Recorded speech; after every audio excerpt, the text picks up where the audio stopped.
time. You know what I'm saying? We live. What up? What up? What up? You know what I'm saying? Uh-oh. We got a Kiwe pop star. The Kiwe pop star. We going Damu live on Kiwe here. conversations. Oh, my nigga, where all that baritone come from? You know what I'm saying? That nigga got his that nigga got his Barry White on today. Nigga, what's going on, my nigga? That's how you feeling?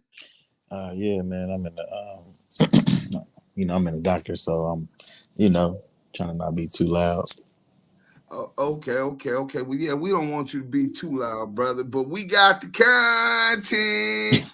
When y'all come in, y'all make sure y'all hit that like button, share. It's the least you can do. We bring y'all the content, man. This is free. The least y'all can do is tell your friends y'all fucking with some real ones. Yael and Duke Sims, the Damu Kiwe conversations. Well, Yael, I hope you feeling a little bit better, brother. And I hope you getting that together. Cam, what up? Salute to all my people on Clubhouse. Salute to my nigga Smokey. Salute to Tony Anderson. Yael, as you know. Straight No Chase Media. If y'all don't know, he one of the hardest working YouTubers on Clubhouse. Shout out to the homies in Pacoima. The homie G Mac is in the building. The beautiful Makita. My nigga, what up? My nigga Deuce Bone from the part. Richie Rich and Bo Monty. What's up, man? All right, y'all watch the goo, man. Make sure y'all regulate that, man. Y'all got them beans, man. Y'all left Baby Dig in the goo. Baby Dig just coming in. You know what I'm saying? Oh man. All right, that's what's up. All right, so we wait. Let's see who already on YouTube, and then we gonna get into this content. Let's get some people up in here. King Tyson, can't wait for this one. Hopefully you and Rez can bury the hatchet. This live should do some big numbers. Well, hopefully y'all got to hit that like button, though. You know what I'm saying? Get the algorithm to open them legs wide open like a hood rat in South Central. You know what I'm saying? Or Compton. You know what I'm saying? Or Watts. Gardena is my preference. Young Ron, a.k.a. Baby Dig. I'm on, bro. Salute, Young Ron. Welcome to Damu Kiwe Conversation. Hashtag ETE. Y'all see what it say. Salute to the Damu and Kiwe Conversation team. Megan Davis. Hey. I know you be in the chat flirting. I've been reading your nasty ass. Your old ass is still trying to get the cobwebs knocked up off that thing. You keep on playing with them boys, they going to give you something. King Tyson said, we got the content. Deuce him the Don, Yael the General for sure. Keith McCauley, Fadoos, DK Conversations, man. Y'all already know what it is, man. This is what we do. RDL. He says, Keith, bag, glasses, cool. You already know what up. You know what I'm saying? Money Mott. Here we go. Let's get it. We here. You know what I'm saying? We finna get to it. Papa Dirt, what up? I see you, Thumb. Davion Toy. Whoa, wait, is that the homie Lil Bojangles? Hey, Lil Bojangles, if that's you, hit my Instagram with your math. We gonna set up an interview if you working. Now, if you ain't doing music and shit no more, we don't want to interview you no more. Cause I remember you as a gangbanger. You know what I'm saying? We met as gangbangers. You know what I'm saying? But if you got some music, we definitely want to get the word out there, help support you and all the positivity that you lead with all them damn kids. You got the Smokey Show, you already know. Sherm Hefner, Deuce, Ya in the chat, salute. Kingdom, salute. I just heard somebody ask Whack about this and he said it never happened. Hey, that dude is delusional and they let him get away with it. But shout out to my boy B-Mo, man. B-Mo been pressing the linea for a minute now. That Baltimore nigga be on his ass, bro. Yeah, but B-Mo, listen, my nigga, you can't go to a gunfight with a butter knife. You know what I'm saying? You supposed to have the work ready and lined up to run that nigga once you got up in there. But it's all right because we gonna finish him off. Finish him. ducking the internet police. Let's go now, Deuce Day. Yeah, that is the homie. Makeda, what up, what up? Oh, yeah, he said that's him. Yeah, go to Active Chucks on Insta and send your number. I'm going to call you as soon as we finish running this content. He said he got some new shit he dropped. Yeah, we going to get that interview in, my nigga. Let people really know about you. You know what I'm saying? Pookaroo, what up, homeboy? You already know what it is. Fruit thighs. So we got the content. Y'all hit that like button. I don't know how many likes is already in there, but y'all need to hit that like button and share, because we definitely going to get y'all into this content today. And I'm going to show y'all where it all started. So, we have an exclusive interview with Reggie Wright Jr., part 1. And when I say part 1, it's because it's a whole lot more where this came from. You know what I'm saying?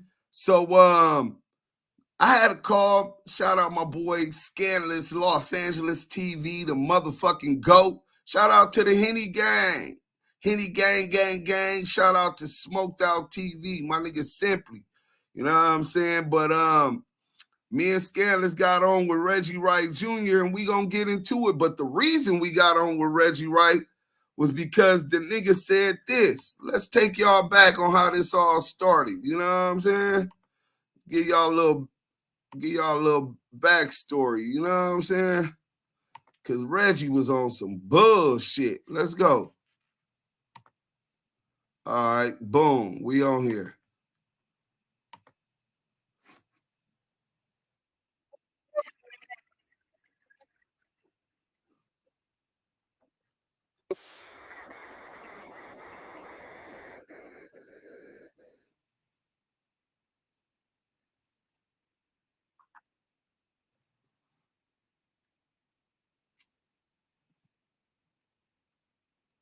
Lie.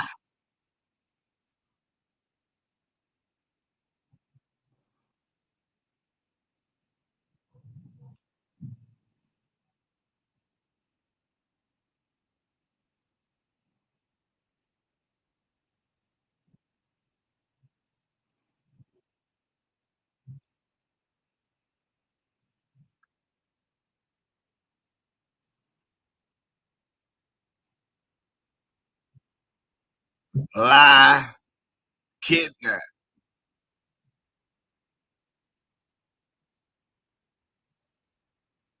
So we gonna get into these lies first, because if you let a lie stand, then the lie succeed. You know what I'm saying? So let's go ahead and close that out. And it's real simple, right? Let's go to the kidnapping first.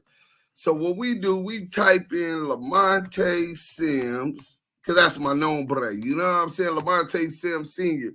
Happy belated birthday to Lamonte Jr. You know what I'm saying? And we gonna pull up this work real quick. I got to work. You know what I'm saying? I got to work. We gonna go ahead and share this screen with y'all. We gonna get into it. They said I kidnapped a woman and threw her in the trunk. Y'all see that? Lamonte Deshaun Sims. They spelled my middle name wrong, but that's cool.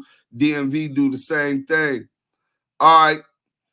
The sole issue certified on appeal is whether Sims' appellate counsel rendered ineffective assistance of counsel by failing to challenge on confrontation clause grounds, because the witness never came to court, right? And I wanted the witness come to court. Court's admission of statements made by the victim to police. The victim's statements, including that Sims was her boyfriend, he had not assaulted her, and she did not want the police to take him away, were admitted through testimony elicited by defense counsel for the limited purposes of establishing the victim's state of mind to dispute the state's kidnapping theory. Sims was acquitted on the kidnapping charge. Stop sharing. Sims was acquitted. Let's blow that up real quick, because a lot of people be proliferating false information and smut niggas on the internet. That means a jury, and not too many black folks, found that I never dragged this woman, never threw her in the car. And she was saying I never hit her, even though I did backhand her. You know what I'm saying? You put your hands on me, I'm going to put my hands on you. Might have been wrong, but I ain't no angel. You know what I'm saying? I'm a street nigga. And that's what happened, man. So when he say that that's what happened, that was a lie. Hit that like button on your way in, because we finna cook tonight. Also, he says Deuce Sims been living out of town. He said he called the Brims. Speaking about the homie Murder Rock, and we're going to be interviewing Murder Rock this week, so stay tuned, right? They got a new single, a new video coming out, him and the homie California Doughboy. Shout out the Trenches Records. And he said, it's all over the internet. I got a lot of respect for Deuce Sims. Murder Rock said that that's the homie. He from Fruittown, Brims. Do we need to pull up? All of that. But this nigga went and smutted my name, said I was a rat. Now he said I've been in Wisconsin for 14 years. I ain't even been out of jail 14 years. I was released for New Delano August 19, 2019. The feds picked me up because I had a U.S. Marshal hold. I go to the feds for about around 30 days or whatever. My judge let me out on federal close supervision release. And then I was out in L.A., paroled to the hood, 36th Street. You know what I'm saying? To my pop's address. That's the address that's on my ID. I might could show y'all. Matter of fact, hold on. Let me see, my nigga. I might could show y'all. You know what I'm saying? Receipts. Hey, Yael, you know this is the Damu Kiwe conversation. So we got to show receipts, my nigga. You know what I'm saying? Oh, definitely. Hold on, can y'all see that? Oh, y'all can't really see it. So I'm gonna take a picture and put it on the what you call it, 1266 West 36th Street. So when I got out, I had to get my driver license renewed and all of that type of stuff after doing such a lengthy time. I was in LA until I realized I was gonna get violated, and I was in a situation where I would have been right back in jail. I ended up moving out of there to Victorville, where my mom used to stay. Got my probation transferred out there. I'm on state and federal probation at the time. Salute, salute, salute. So from there, me and my girlfriend got an apartment in Centennial Hills, Nevada, where Wack live at now in Nevada, right? We had a year lease there. When the lease was up, I got me an apartment in Henderson, Nevada. Another year, right? And I stayed in Henderson, Nevada, in Seven Hills, nigga, Empire State. Let me show y'all how a nigga was living. You know what I'm saying? These niggas talking about Deuce Sims. Hey, let's see how we was living, man. You know what I'm saying? But this is the type of bullshit that these niggas proliferate on the internet. Just false lies. And then he said I was trying to do some business with him. Some business? We could get into that too, man. Hold on. Let me show y'all real quick. Hey, Yael. Whoo, Yael, boy. You know what I'm saying? Deuce Sims the time, nigga. I was, this is where I was living at, man. You know what I'm saying? Y'all see that? This is how I was living. Seven Hills, Nevada, nigga. The fuck this nigga talking about I was out here for 14 years. I just gave y'all 2 years, so that means 2021, the year's up, 2022, I moved out here, right? So it's a luxurious smart home with all of the amenities. This is how I was living. Oh, this was the red room. You know what I'm saying? From there, I met Maria. And me and Maria started dating. All of that was going on. And she thought I was bullshitting. She knew I was a player and I wasn't finna lose that woman by any means necessary. I was trying to get her to come out there, but her business was out here. So I was like, fuck that. I'm finna go out here, recuperate. COVID had happened, lost my job, shows slowing down. I moved out here. So we gonna get into, now we debunked all that. As far as him talking about people want to do business with him, I think I might could find that. I'll find that after we get into all of this content, man. Let me get back into this shit, man. So let's go to the next one. What else these niggas lying about? Gov, what up? Salute. Yo, what up?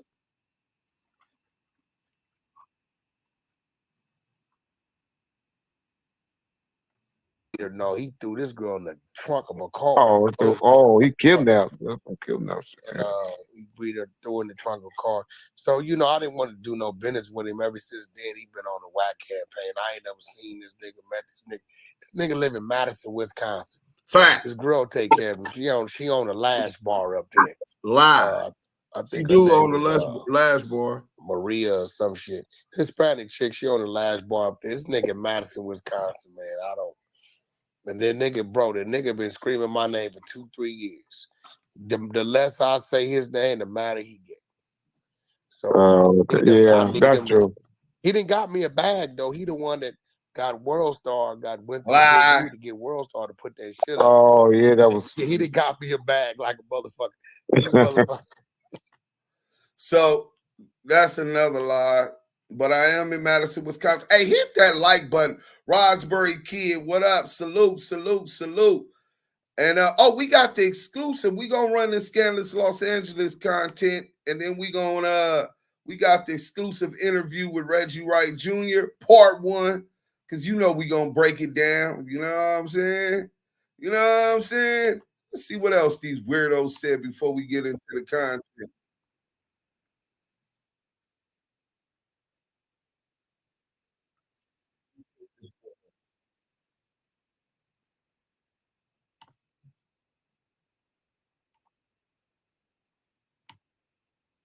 A bag coming, so I ain't that mad at the nigga. I got made some money, I guess, off the nigga, not with the nigga, but I don't really know that nigga. Yeah. Daddy is a dope fiend nigga.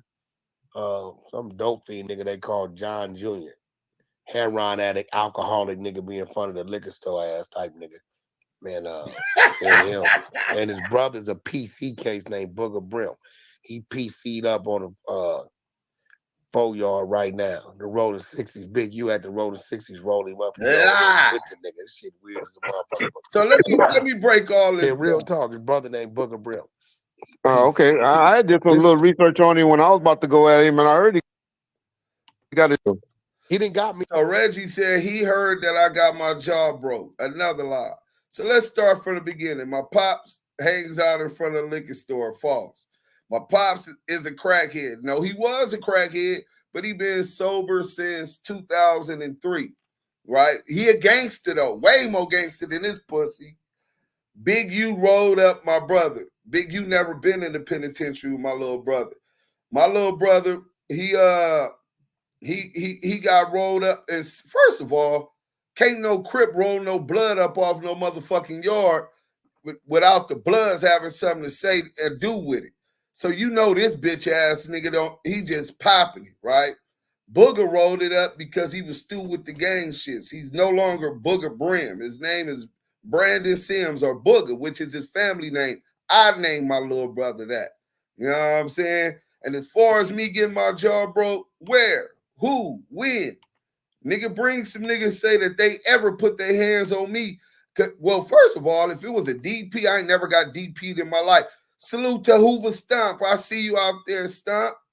You know what I'm saying? If I ever got DP'd and got my jaw broke, I would admit it, but we wouldn't be talking about that. We'll be talking about what happened after, because once you declare violence, I'm a up that motherfucking level and hit that switch and turn all the way the fuck up, nigga. Another higher notch. Nigga, it would have been a full-fledged war. Nigga, I ain't just the type of nigga you see in a 7-Eleven or something and put your hands on, nigga. You know what I'm saying? So this is how we got here. And then Reggie White will say, Sims, he did some background check, showed my prison ID and said I got my jaw broken, right? So Wax said his own pop smoked dope, so why he even insinuate that about your pops, bro? I don't know. Sometimes I be thinking he just want to give him some kind of promotion, so when I see him, I don't knock his bitch ass out. But that I ain't even tripping off the John Jr. shit. John Jr. a gangster. John Jr. a fire on that bitch ass nigga, and don't even give a fuck what's gonna happen after that. You know what I'm saying? But that's what got us here, man. So now we gonna get into the content. Let's go to my boy Scandalous Los Angeles TV, the motherfucking GOAT. Let's go. Hold up. Hit that like button. Maybe the Whack 100. Oh yeah, you talking that free KPD stuff? This may what break me and Whack 100 up. That's being homies. And so it's gonna be a lot of taping and a lot of things done this week. It'll be addressed a lot of stuff. Scandalous Los Angeles TV. Y'all need to go check that shit out because that nigga be dissecting shit. Scandalous Los Angeles, man. You the truth, my nigga. I swear to God. Scandalous TV, Scandalous Los Angeles. Shout out to Scandalous Los Angeles. Scandalous Los Angeles. I just waited we come in. Shout out to Scandalous Los Angeles TV. No, you the truth. Scandalous Los Angeles. Hey, you my favorite. Scandalous don't even know. I was really depressed until he did that shit. Playing with my family. We'll be exposures. West Side Crip, nigga. Shout out to all them dudes, man. Scandalous TV, you know. I'm gonna give you a shout out, Scandalous TV. This is 600. The best to do it and get away with it. Hey, make sure y'all shout out Scandalous TV. Like, share, and subscribe. See y'all soon. Let's get it. Scandalous Los Angeles TV, some motherfucking loot. Great work, Los Angeles Scandalous TV. Great work, Scandalous Los Angeles. Shout out to Scandalous Los Angeles TV. He is the fucking GOAT. We even got the most scandalous hater in here. I got you. You did your job, bro. You did 60 diss videos against me. So you got it. Scandalous Los Angeles TV. Expose these nice ass niggas that think they somebody's. Shout out to Scandalous Los Angeles, man. We finna jump into this content without no further do's or don'ts, man. 3, 2, 1. Hey, what's up? We live. Throw them out there. What's up? Y'all want to be famous? Here you go. Okay, go look at Uncover there. Go look at Uncover. Because he changed it in the movie, he told you that the movie was just the Hollywood effect. They do what they do to sell what you call it. They said he's established as reliable. You portrayed him as a reliable, meaning that he gave reliable information in the past in the movie. This FYI. Yeah, well, it's a movie, so, people do what they're going to do to make these stories more entertaining. I'm just telling you that what actually happened. It was your movie. It was your movie. Ox, hold on, Reggie. Because he changed it in the movie, he told you that the movie was just the Hollywood effect. They do what they do to sell what you call it. Okay, let me just tell you this. Just notice. I won't say it again. There's only 2 people's names will change. Reggie Wright name wouldn't change. Right. Welcome back to Scandalous Los Angeles TV, where we expose the exposers. The exposers are about finished, y'all. Not only are their foot soldiers turning on each other. 600 said that fool loose cannon is not from the hood. But their raggedy ringleader, CS2 Back, has been getting exposed more and more each passing day. Reggie Wright is on Porky's helmet, and he ain't holding back. Reggie's been upset ever since CS2 tried to bail out Keef D for Tupac's murder. Y'all finna bail out Keef D. Reggie put CS2 back on in the music game, but now it's like CS2 gotten too big for his britches. And I told him he ran, started laughing. He's like, wait, man, I'm just trying to help him. I said, well, bro, what you mean you trying to help him? You the one lined the nigga up.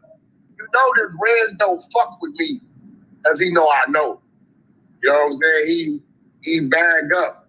You know what I'm saying? He don't try to do too much defending.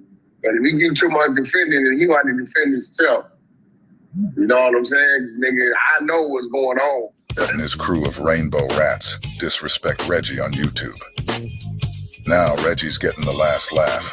He let us all know about CS2 Back's name being changed in Greg Kading's movie.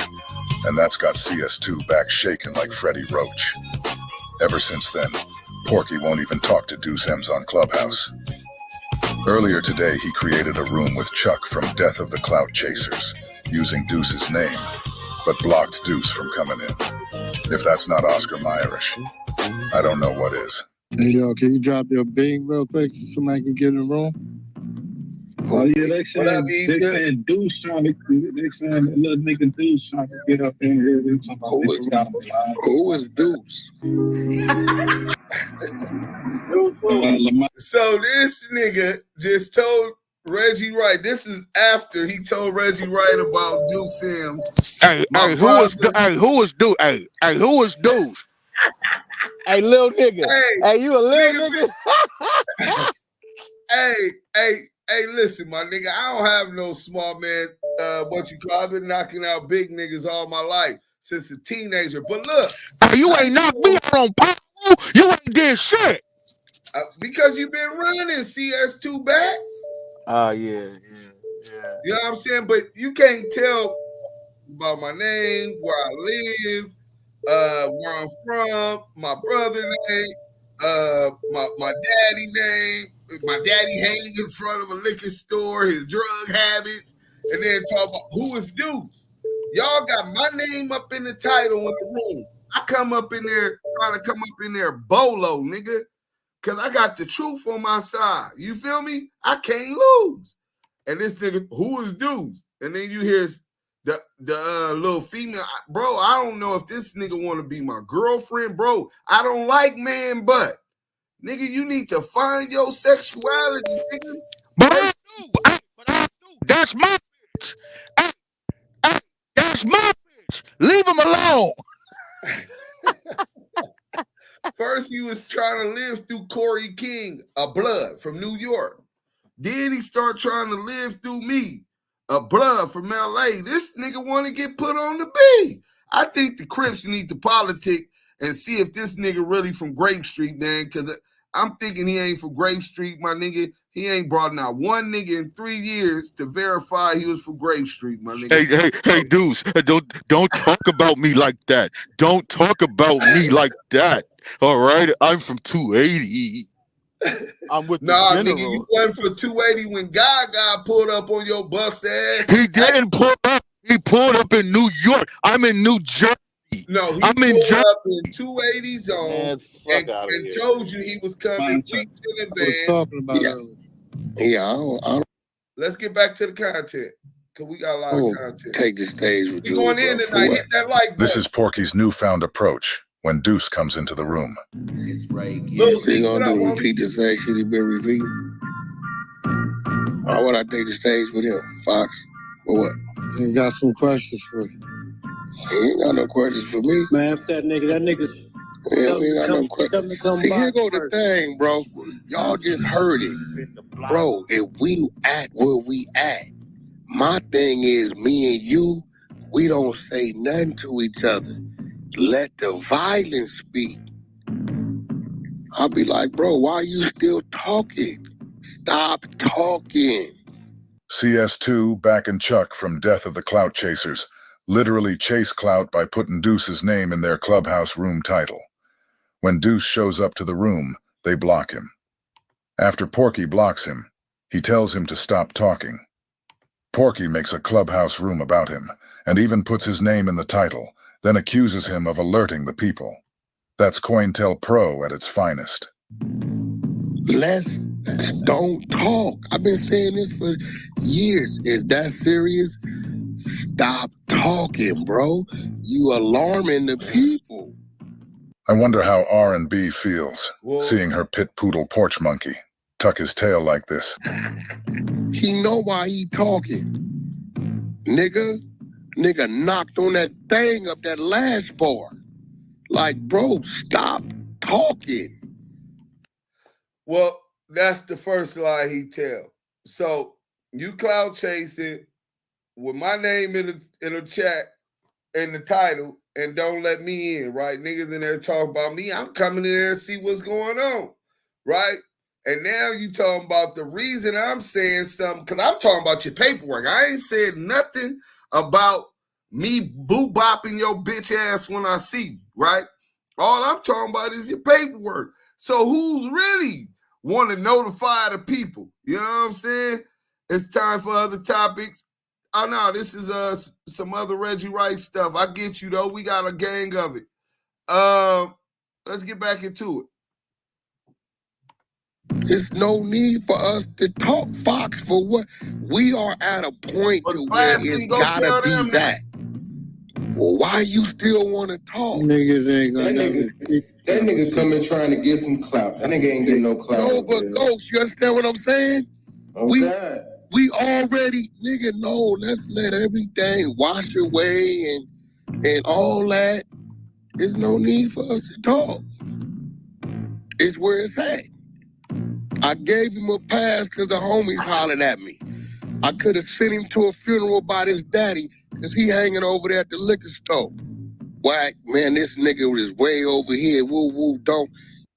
So when Wack calls you about the video Scandalous put out, what did he say to you?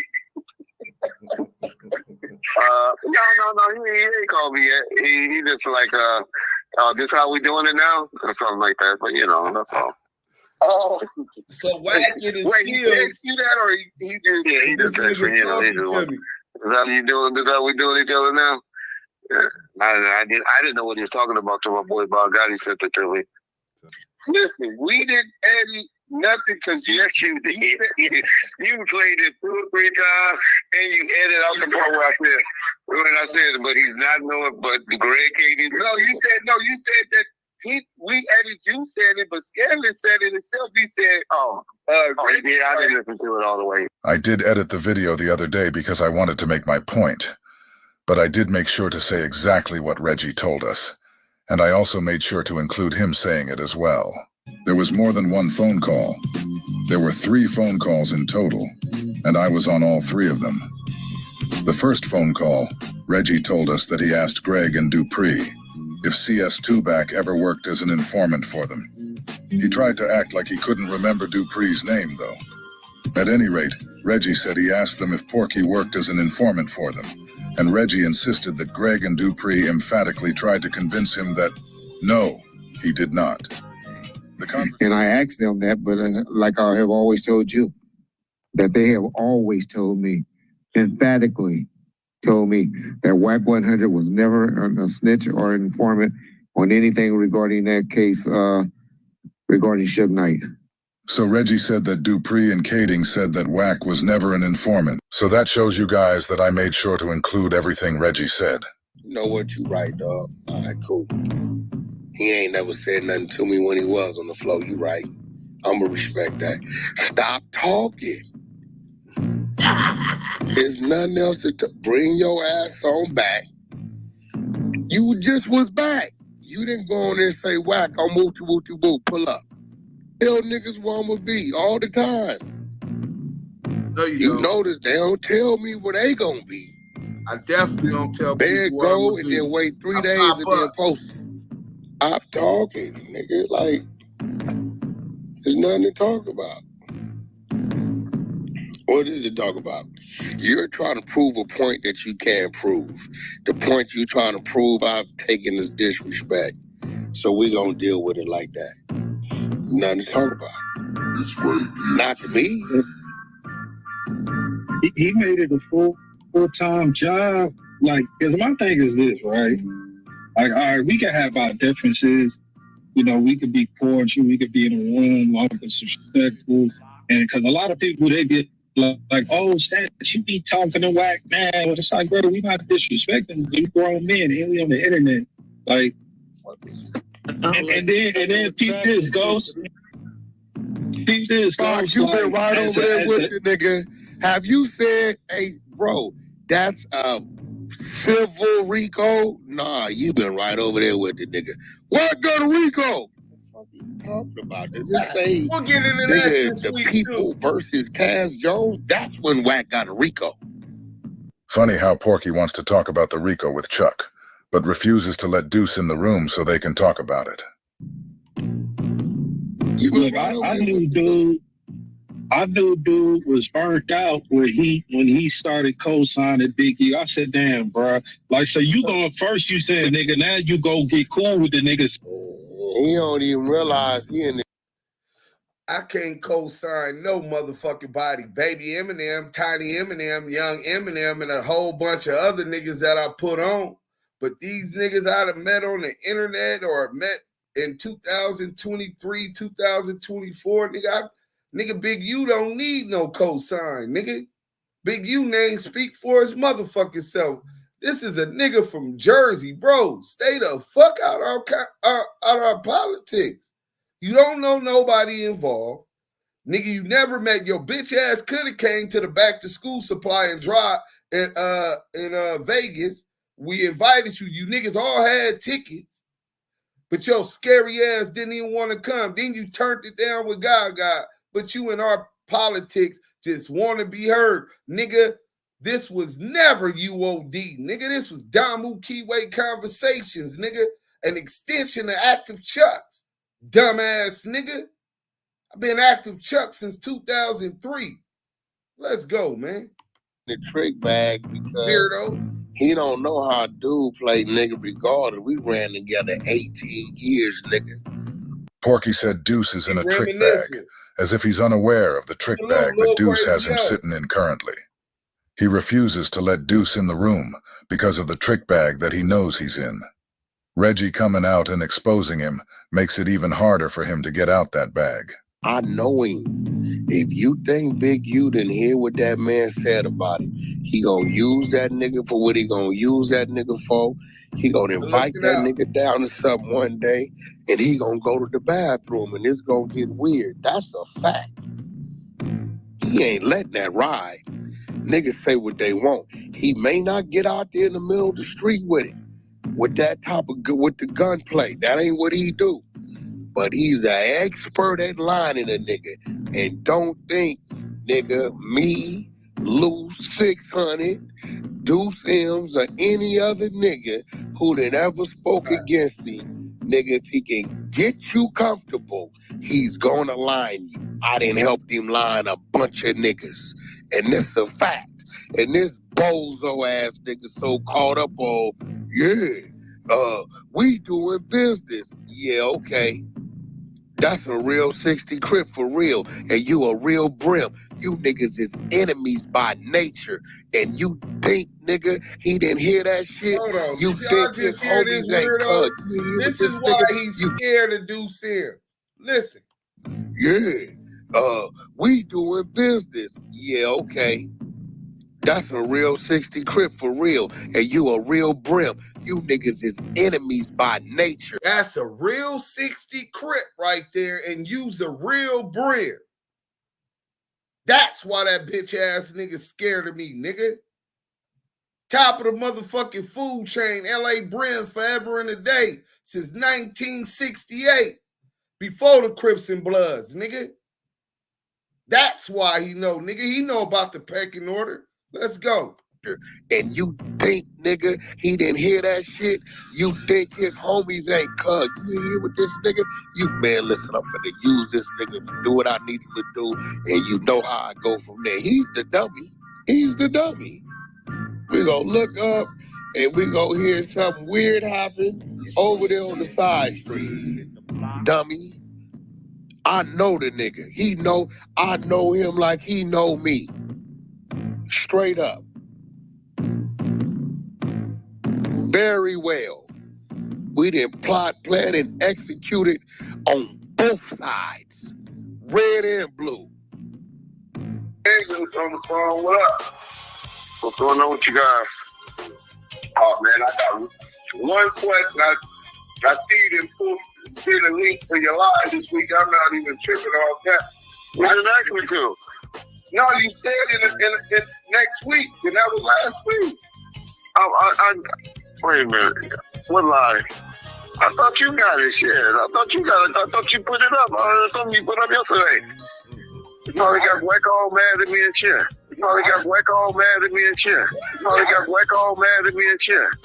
Wait, I got Wack mad at you for what? I'm saying, nigga, you know you edited that shit up. You made it seem like I was talking bad about it, but it's all good. That's what y'all did.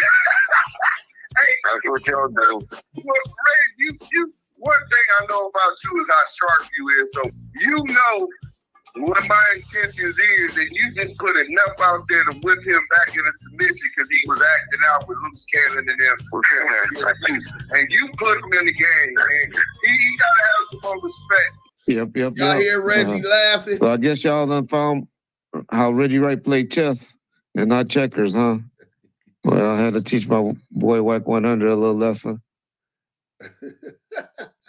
Hey, so shout out Scandalous Los Angeles. We got some exclusive entire part 1 interview with Reggie Wright Jr. coming up. South Central News. Keep up the good work, guys. Hey, DM me on Active Chucks, man. Let's work together. South Central News, we got to be a part of supporting that. You know what I'm saying? This nigga Yael be banging Compton on me, how the unity in Compton and all that. So, you know what I'm saying? we got to support South Central, my nigga. So whatever we can do, tap in at Active Chucks on Insta. But we got another one, right? Damu Kiwe conversations. Now this is nasty work. Shout out to B-Mo, man. B-Mo been pressing that linya. After this, we gonna get into the exclusive interview with Reggie Wright. Let's get into this. My boy Scandalous Los Angeles been working. He didn't even tell me this one was coming. You know what I'm saying? He called me while it's premiering. You know what I'm saying? Let's go. Oh, this is good. TV. This is hilarious. Y'all need to go check that shit out because that nigga be dissecting shit. Scandalous Los Angeles, man. You the truth, my nigga. I swear to God. Scandalous TV, Scandalous Los Angeles. Shout out to Scandalous Los Angeles. Scandalous Los Angeles. I just waited till we come in.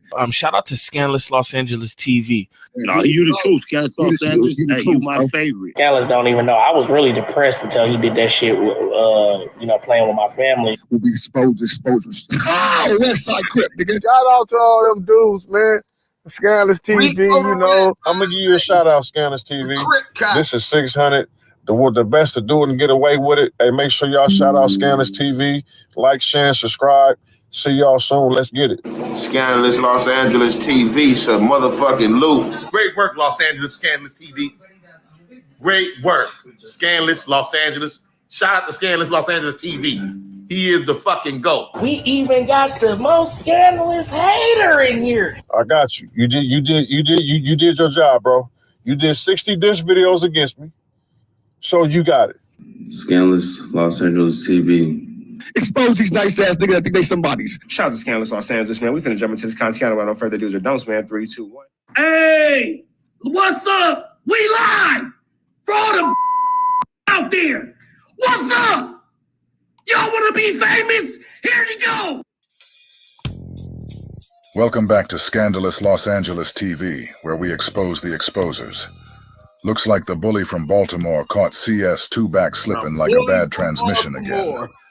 For some reason, Porky can't seem to get his chunky ass off the ropes. His chicken shit team of rainbow rat exposers have been completely broken and dismantled, leaving Porky with no one to shield him from the continuous assault being launched against him. The other day, Reggie Wright let all of us know that only 2 people's names were changed in Greg Kading's entire movie. The 2 people whose names were changed was Stutterbox and good old-fashioned CS2 back. He also made sure to let us know that even his real name, Reggie Wright, was not changed in the movie. So the bully from Baltimore went on Clubhouse and asked Porky, "Why is Reggie implying that you're a rat?" And that's when all the lies began. Hey, Wack, what's up? Reggie implying you're a rat. Oh, he got another dude. Uh-oh. That's a solid question. It's a solid question. You're damn right it's a solid question. It's the kind of question we can't get shit out of Luck Chuck to ask him. I don't even know what you're talking about. I'm convinced B-Mo be following. I heard the nigga Reggie White was talking to Do Sims, and he said he had to ask around. He said he had to ask around about you being a rat because they only changed 2 names in that video, in the movie. Play the content. Okay, let me just tell you this. Just notice. I won't say it again. There's only 2 people's names will change. Reggie Wright name wouldn't change. They said they changed your name and they changed Stutterbox's name. You know what movie I'm talking about? I'm not in the movie. I'm just a truck driver that got pulled over. I want you guys to always... I'm not in the movie. I'm just a truck driver that got pulled over. This nigga in a blender right now. I'm not in a movie. I'm just a truck driver that got pulled over with a tracking device. Yael, please pay attention. Make sure your Wi-Fi and internet connection is A1, because you ain't seen this. You finna be clowning, bro. Watch. Ain't the truck driver the same nigga that started talking about the kilos and sugar and all that? Yeah, that's him. Wow. He's trying to deny it. Let's go. Please notice the way CS2 back plays dumb when his back's against the ropes. CS2 back knows all about what Reggie said. Reggie already told us that Wack sent him a text message asking him, "Is this how we're doing each other now?" So when Wack called you about the video Scandalous put out, what did he say to you? No, he ain't called me yet. He just like, this how we doing it now? Or something like that, but that's all. Oh, wait, he text you that, or he just... Yeah, he just text me, he just want, is that you doing, is that we doing each other now? Yeah. I didn't know what he was talking about till my boy Bob Gotti sent it to me. Now that you guys know that CS2 back is well aware what Reggie said, let's listen to him play stupid and watch the way he answers questions with confused questions of his own, which is a typical move of Porky's when he finds himself trapped in a corner. That's what I'm saying. I ain't understand it either. They don't even call a name, they don't even call the truck driver name. Alonzo Zoe Scott. Alonzo Zoe Scott. Alonzo Zoe Scott. So why is he lying that they never called a trucker name in the movie? That's the movie. Alonzo Zoe Scott, who is a blood. Well, I'll let y'all hear about it. Nasty work. He trying to deny that's him because we figured out only 2 people name was changing there. We know that Tanisha Swan name was Tanisha Swan in the movie, right? Suge's ex-girl who Suge gave her $15,000 to pay Poochie. She didn't even give him all of the money. I think she gave him like 12. I think it was 25,000 total she got. She gave him like 12 and kept the rest. Reggie Wright Jr. cooperated, came up with the whole Poochie thing. Tanisha Swan, Reggie Wright, and his good friend CS2 back saying Poochie killed Biggie. We're not talking about the Main Street case no more. We talking about the Biggie murder investigation. Everybody on death row was investigated. Everybody was questioned. And these bitch ass niggas try to put that murder on Suge, and they had his own wife or ex-wife or whatever, baby mama. Reggie Wright drove her to the DEA office on Temple Street, right? They try to cover that. If you look at the paperwork, they try to cover that and said she drove herself up there just to protect the snitching he did.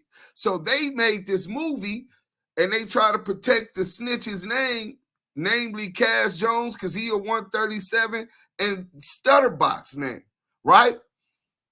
This dumbass nigga want to be famous, so he came to Clubhouse, and this dumbass told everybody that he was the trucker where they found the magazines. Let's go. Nasty work. No, they changed 2 names. They only changed the names of the niggas who read it. They changed Stutterbox's name, and they changed your name. But look, how you know if they names or they names? What are you talking about, bro? What are you talking about, bro? What are you talking about, bro? Porky knows exactly what the Baltimore bully is talking about. Porky is the one who told us he was in this movie. You're gonna hear him admit in this audio that he's watched this movie hundreds of times. He knows exactly where he's being spoken of and when he's being portrayed. The oblivious act that he's putting on right now is clearly an admission of guilt. Reggie White said it. I'm not a character in the movie, nigga. I'm the Reggie White getting that clout, that old clickbait. Yeah, but Reggie White said he had to start asking around because when he seen the movie, they only changed 2 names. Niggas be knowing that the Oscar Mayer Mafia is a real thing on Clubhouse. Because we just played y'all the audio. These niggas all know that this nigga said that was him getting hemmed up, and all they found was magazines. Another lie. Because why don't you bring the paperwork? Because we don't believe it. Why don't you bring your paperwork and put this to rest? Let us see the arrest warrant, the search warrant for your truck.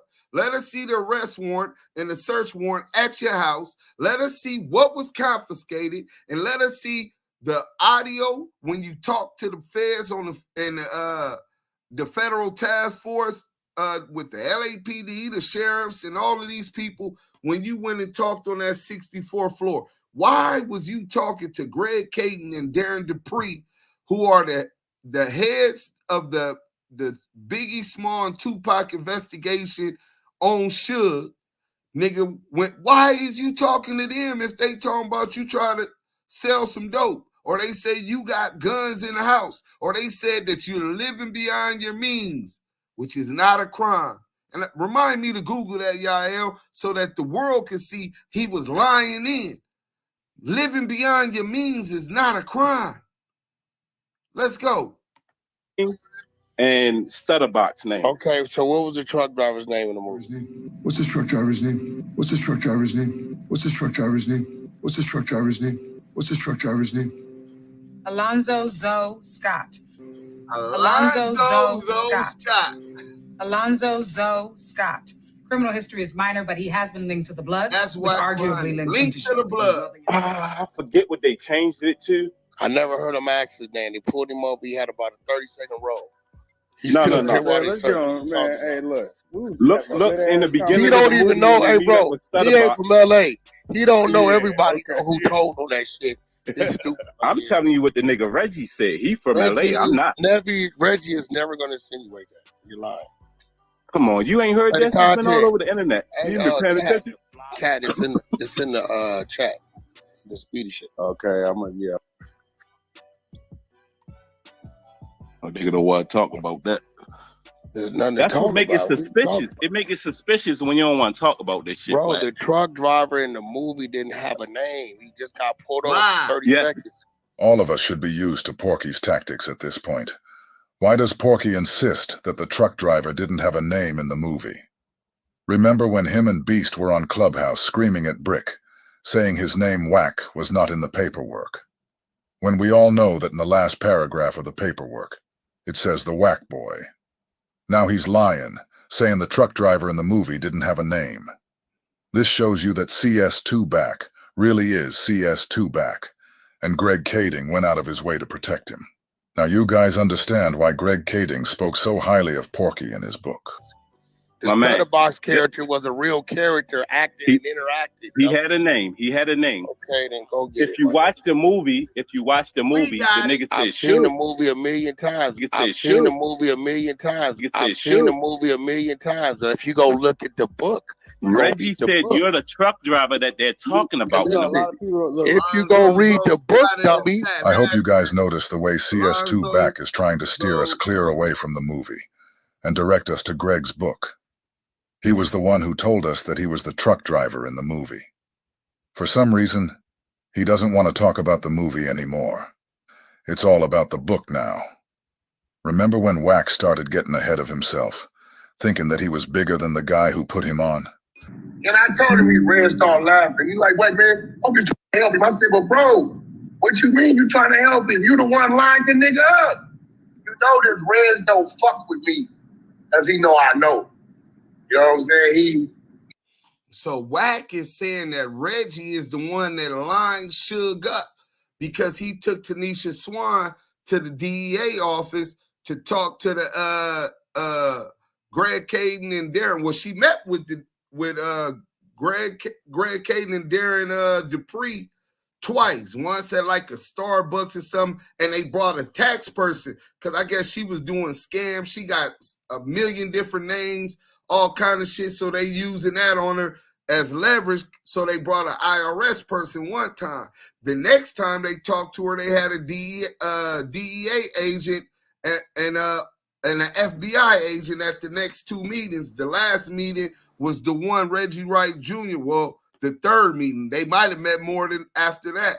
But Reggie Wright Jr. brought her to Temple Street to the DEA headquarters. And that's when they told her that what they were investigating, and they had a forged letter from Poochie. Poochie never wrote no letter, but they bluff her out with everything that they believe had happened and how it went down. And she broke down crying and told him that's what happened. Reggie Wright Damu took her there. Kiwe conversations. And she seen his signature, his fingerprint. She don't know if it's his fingerprint or not. Seen his signature saying that he the one that killed Biggie. And then she admitted that she was at the I think it was the Vibe event that Big was performing at that night. All of this shit, all of these details come from her, Reggie Wright Jr., Cass Jones, rat ass Mob James, and all these other rat ass niggas that you niggas be looking at up on YouTube. Let's go. He bagged up. You know what I'm saying? He don't try to do too much defending. But if he do too much defending, then he want to defend himself. He said Reggie was going to have to defend himself. Well, it looks like it's time for Porky to start defending his own self. All thanks to Reggie. Me, my name, my face. I don't give a fuck about everything. The book. I'm talking about what your boy Reggie The book is about the movie, dummy. What you talking about? The book is you what the makes the dummy movie. because you hanging with a nigga who calling you a rat. Reggie calling you a rat. How Reggie you never this? gonna call me a rat, dummy. Reggie said they only changed two Hey, people's yo, names. listen, Yours you and been Stutter. gone for 3 Why would they years. change? Why would they change your name? Play the content. Hey, I'm asking you. Hey, look, you know Play when the you content. when you accuse somebody of that, you really got Stupid ass. I'm not nigga. accusing them. Pay attention. Reggie is. Pay attention. You gotta pay Reggie attention. never say nothing like that. Y'all niggas be missing. G-Mac. That he said it about. Yeah. Reggie But- would Yeah, never say no exactly. shit At like the Asking end the of the man day, about What you that's talking it. about, that bro? too, but at Y'all the watched end the of the nigga day, tell for you 9 also months. play the dummy. content. Play the When I content, talk, bro. when I Play the talked to you the last content. time, you co-signed Reggie. So That's I'm my wondering friend. I'm why. still Why co-signing. would Reggie lie on you like Play the this? content. Play the content. Word. We want to hear that. Play the I don't content. play content. Yeah, I'm we not the don't only believe person in the you, room who know nigga. about You this. gotta Come pay on. that. Nigga around here, Hey, follow man, me bro. around the app all week. Like, I mean, Baltimore, like, they're telling me like about old boy what said, happened bro, over here. you can't just ask a question and not have no reason for your question. Now, shout out to the Baltimore Bully for another flawless victory. You punched up CS2 back, Mayweather style, for the entire duration of the fight. You from Baltimore, though. You were supposed to slide this nigga, Tank Davis style.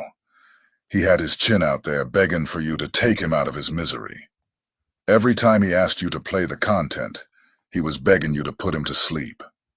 Next time you get Fatback trapped in that corner, please have the content ready so you can knock his fat ass out. You see the way all his clubhouse minions act like they had no clue that Reggie exposed Porky. They work harder to protect CS2 back than Greg Kading himself, so you can't give him no wiggle room. Now it's just Did like, Did you not hear what I said? Did I you heard hear what you what I said, said? but let me Reggie land, bro. Wright. Let me land, bro. Reggie Wright But said. look, let me land, bro. I heard you said you heard it from somebody. But if you heard it, that means you have access to hearing it again, bro. But by you saying that you don't, but by you I'm saying from that an you're era not where going if my word not good enough, you can go look you it up might as yourself. well not I never even. lie. Okay, But so by I you not never being lie. able to provide that, bro, you should I have never never even lie. brought it If you up. don't believe me, just Google it. It's been all over the internet. I don't know how y'all niggas missed it. Hey, I don't know how y'all niggas missed it. Hey, But we can hear it right now. Put the movie in the chat. Yeah, play the content. So play it, nigga. Like, all you got. Nigga, I don't know where it's at. Hey, Wack, you be playing like you ain't seen nothing, man. You I crazy. don't, nigga. I don't know what you talking about. You need to Dummy. talk to your boy Reggie then. You ain't that plugged I in. don't have to talk to Reggie. That's my friend. I don't got to question my friend. Whack 100. Oh, yeah. You talking that free KPD stuff? This may what break me and Whack 100 up. That's being homies. My friend. It's the thing, though. Look, Okay, what about the other cop? What about the other cop that said you lied about the FBI owing you a favor? Why you couldn't tell What's the us other what you cop that you heard brought and on here? said, though? Tell us what you heard all this. That nigga said you lied about the FBI owing you a favor. You ain't do none of that shit. I never said that. You just I never Oh my God! Hey, Wack, cut it out, though. Slow Cut it down. out, yo. Okay, slow down. Are you saying First you of all, never hey, bro, said the FBI owed you a favor and you called it in for the I main never street? said the FBI owed me. So why? because the FBI was never on me. CS2 back said the FBI was never on him, but all of us know that CS2 back did say that Stutterbox brought an FBI agent to him that was asking him about kilos of cocaine. CS2 back knows exactly what the Baltimore bully is referring to. But CS2 back doesn't want to answer the question about Greg Kading calling him a liar. So he's looking for any and every way possible to wiggle out of answering it. That was LAPD. So why did you go talk to the FBI and you seen them? You seen the girl in FBI jackets. You said this. Because Come on, you gotta let pay me break it attention to down. what you say. Let me break it down. Yo, Cat, he talking about box when he had that shit going on, right? Nigga, LAPD. No, that's not what he's talking about. But this is the way Porky spins the convo somewhere else, to evade a question he doesn't want to answer. The question was, what's up with the cop who said Porky was lying? Notice the way Porky did the dash away from that question. LAPD was working in conjunction with the feds on the Biggie Smalls case, right? Right. LAPD is what raided my home, not FBI. But their office, slow down, their office, because they were working in conjunction, the LAPD Special Task Force Unit was in the federal building. It was not the FBI, it was LAPD. And you said the FBI owed you a favor for raiding your house, right? Let him land real quick, bro. Damn, bro. When I had to go down there to get my that they took from my home, my attorney, right? Their office, even if you watch the movie shows you that the FBI gave them an office in their building. LAPD special units. They're not FBI. They were. But they had Fed agents, special agents. Matter of fact, I'm going to get into the paperwork after this so that y'all can see the lies that he tell for people who don't know how this went. Of course, they had a joint task force. I've been saying that to y'all the whole motherfucking time. It was the sheriffs who investigated Suge since 2002. You got Detective Coet and his crew. The old man that died, Blondie is what they called him. They was on Suge since 2002. They was on the Main Street case also. You had the DEA and the ATF. I don't got the link, G-Mac. You had the DEA and the ATF already investigating the Main Street Crips. And then you had Greg Kading, who was and Darren Dupree, who was investigating the Tupac and Biggie murders, investigating Suge. So they said, well, let's federalize this case. So Greg Kading told me and Scandalous Los Angeles that he federalized the case. And I could tell you the date that he met with him because I got Greg Kading's calendar. So this is where all of this shit just begins to merge, and it gets a lot of people confused. But we gonna get into this paperwork now. This nigga done pissed me off. Hit that motherfucking like button, man. What's wrong with y'all? Conversation. It's operating out of their building down on Wilshire. So I had to go get that's the building I had to go to. What movie? FBI. The FBI has never, ever had an interest in me, ever. I've never had FBI contact in my life. I'm just going off of when you said the FBI owed you a favor. FBI has never had an interest in Cash Jones, but he said that Stutterbox tried to line him up with some FBI broads who was talking about 5 keys of cocaine and Suge Knight. So if the feds was never after you, why is an FBI agent soliciting you to get for 5 yickins? And a connection to Suge Knight. Ain't that what the movie just said? Well, he is a blood. So and that does tie him to Suge Knight, the trucker. Nigga, they wanted to catch you, flip you, so you could give up Suge Knight. And you went and told them niggas Poochie name. Stutterbox Ben told us that. Let's go. No, I never said, okay, get the content. I got $1,000 if you go get that. You always try to over-talk me. You heard him say that. Go get the content.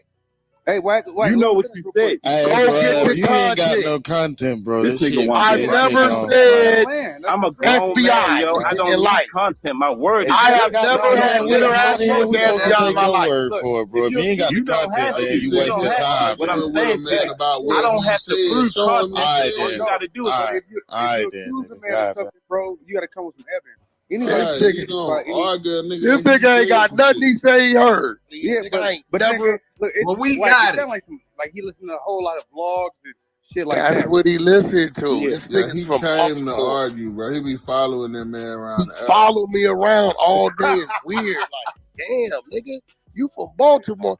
See, you don't know, Cat, that we all watched a nigga for 9 months take the stand on his homies. Yeah. That had nothing to do with one nigga. Nigga ain't no other hood but that hood, nigga. Exactly. Wait. Now, what he don't know, right, is when I get into the paperwork, I really got to do the paperwork. Let me take this off, man, because it's getting hot in this motherfucker, and I'm finna start cooking. So when he said that this only had something to do with one hood, he's talking about the Main Street Crips.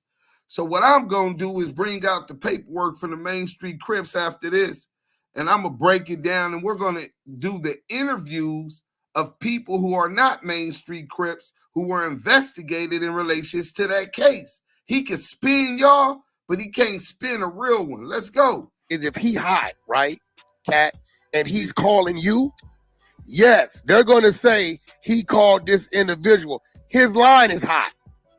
Your line ain't. You just a nigga that he calling.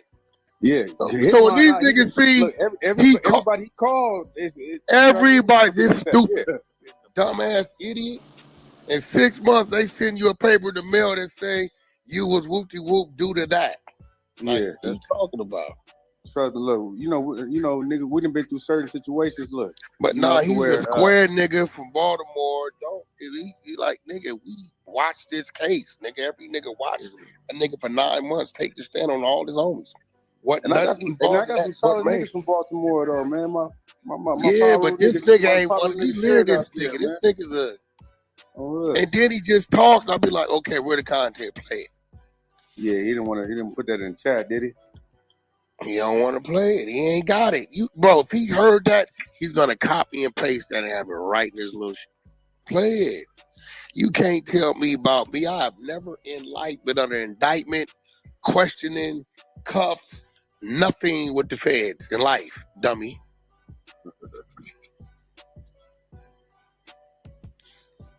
Why don't you go question your friend? Hey, this was the $1 million question.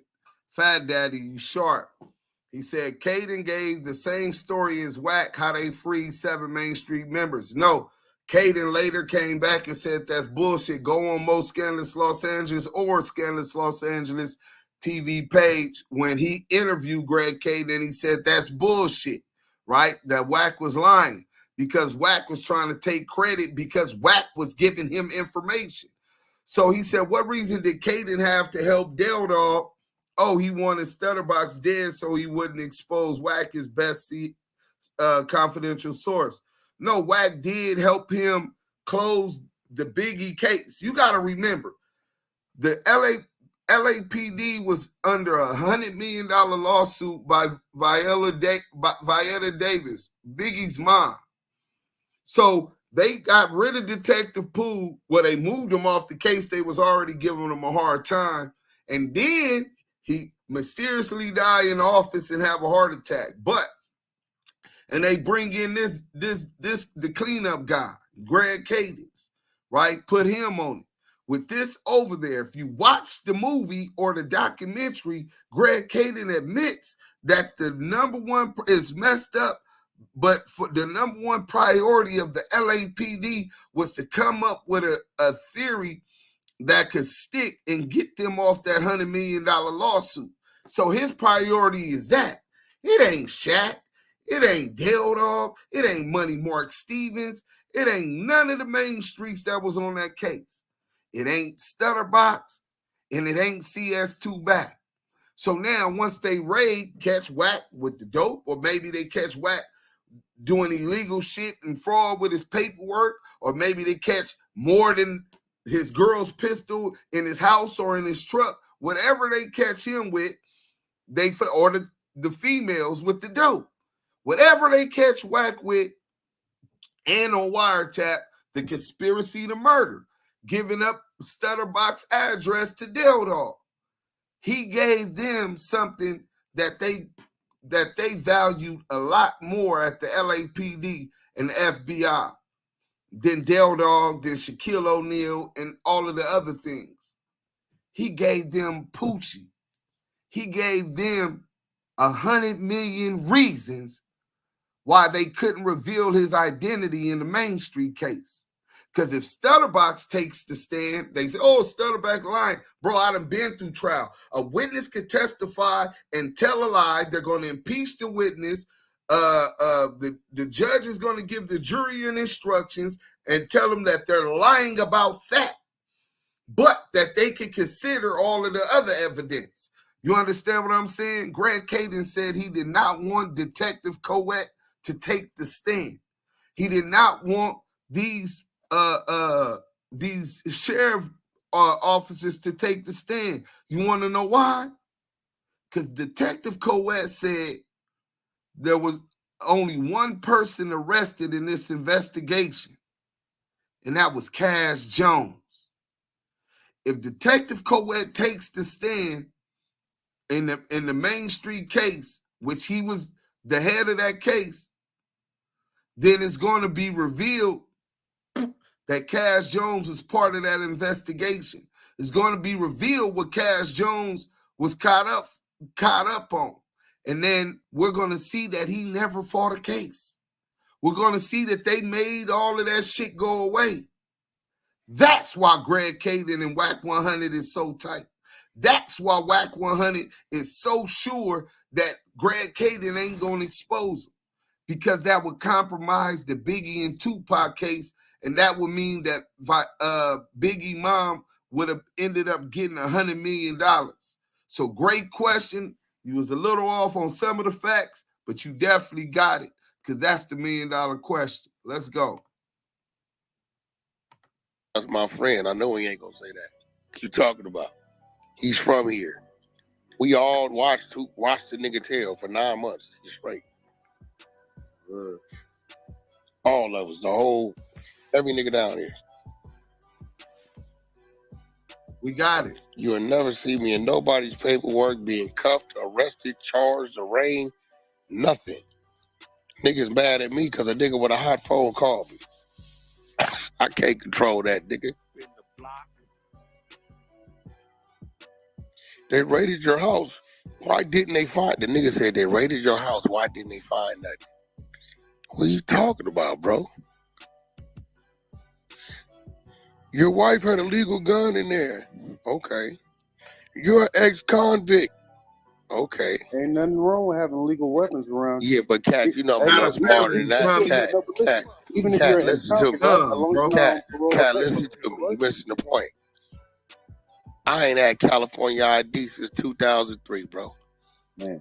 That's a home like many others I own in As a California. feather, you should not be around. But you get mail at that address. Exactly. So you can't put me whatsoever, nigga. even if it's in possession of somebody. Squatter's law.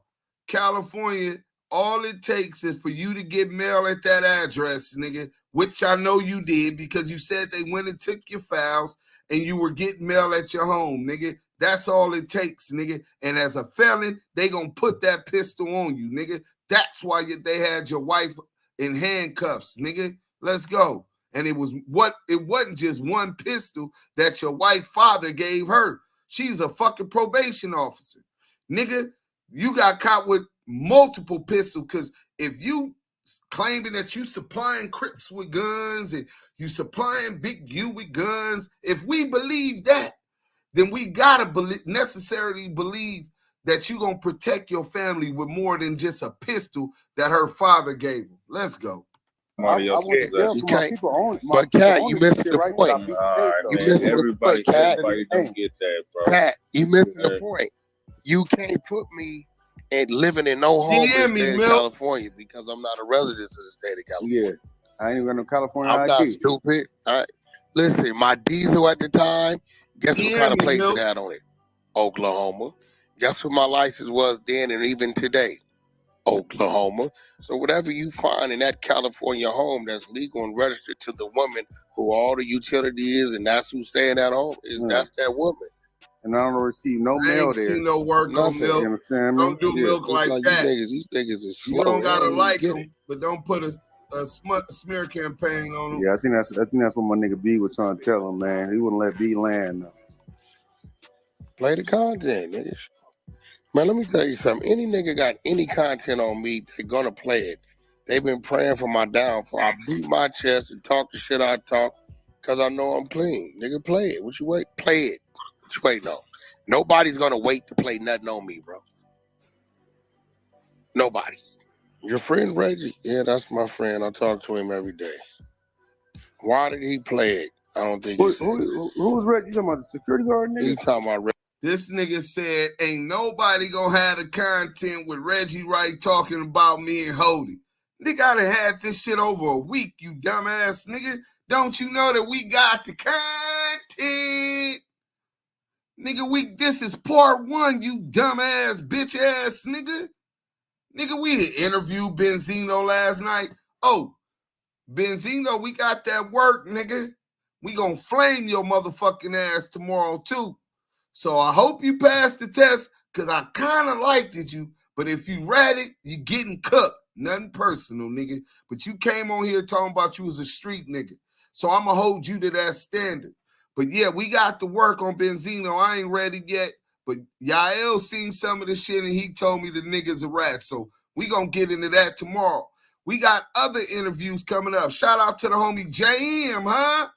Joe Moses. Shout out to my boy Chef Sean, Empire Artist. We definitely moving on up. So, nigga, we don't have to just run and do this, nigga.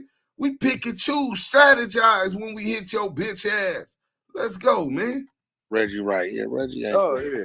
You know how much shit I do for Reggie today? Reggie ain't for the fix his vibe to say nothing crazy about me. Yep. So I guess y'all done found how Reggie Wright played chess and not checkers, huh? Well, I had to teach my boy Wack 100 a little lesson. And they don't know Reggie really trying to get his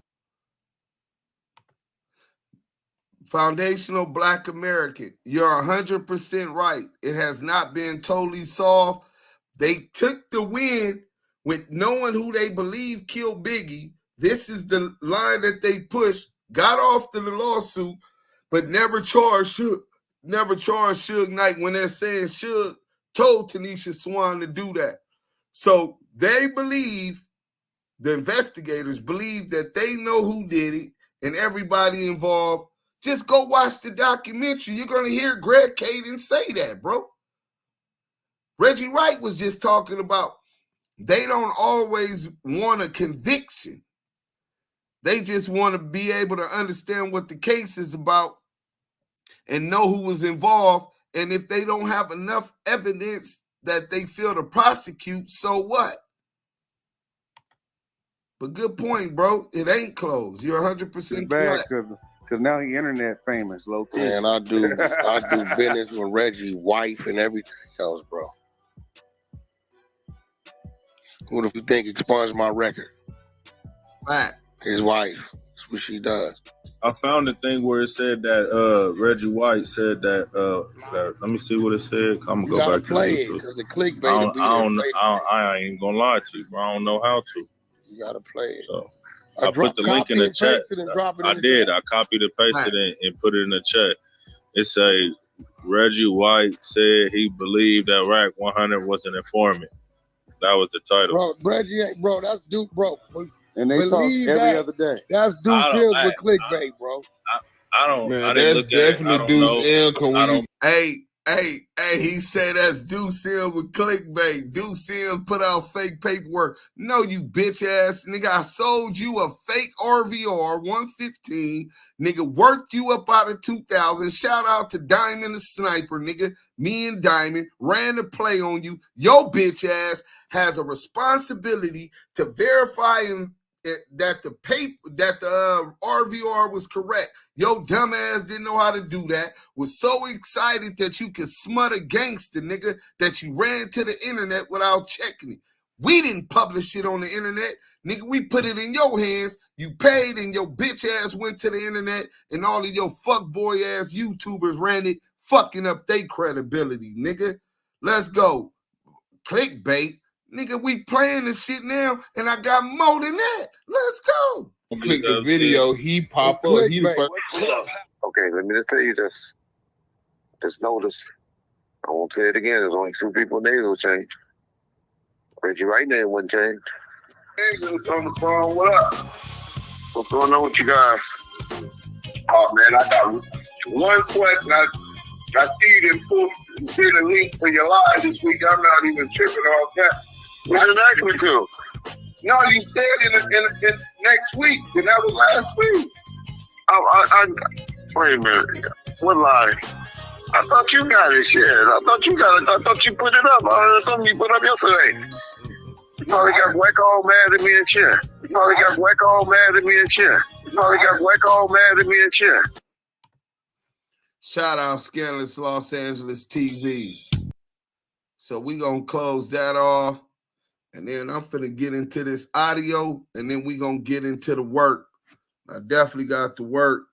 What that say, King of what it say, 100 side crazy.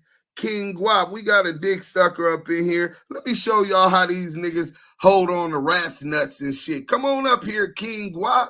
Welcome to Damu Kiwe Conversation. We usually don't give you rat sympathizing ass niggas a voice, but I want to hear how you defend your daddy now that you hear from another cop and his experience. Oh, he ran. See, one thing for sure, 2 things for certain. Where truth appears, falsehood disappears. That's why Whack 100 doesn't let Deuce him on the platform. Y'all remember the Clubhouse bully? I go to any room and he pressing on anybody and nigga, I've been bullying this nigga for 2.5 years, nigga. And he runs. The same way he gonna do when he see a nigga in his presence. If you think that bitch ass nigga scared of me on the internet, what you think he gonna be? You think he gonna want it with a brim, nigga? Nigga, he know what that mean. When he was on the yard, ask that nigga who was running the yard, nigga. That's how that go. He gonna run again. Call the cops when you see Deuce Sims. Grab your Glock when you see Deuce Sims. Let's get into this exclusive content, man. Hit that motherfucking like button, man. We finna give y'all the exclusive part 1. I'm downloading it now. Part 1 of damn, how come it ain't opening? Let me see. All right, here it go. Boom. All right, here we go.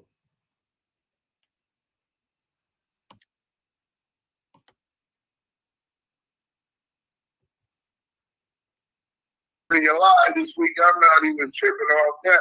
You didn't ask me to. No, you said it next week, and that was last week. Wait a minute.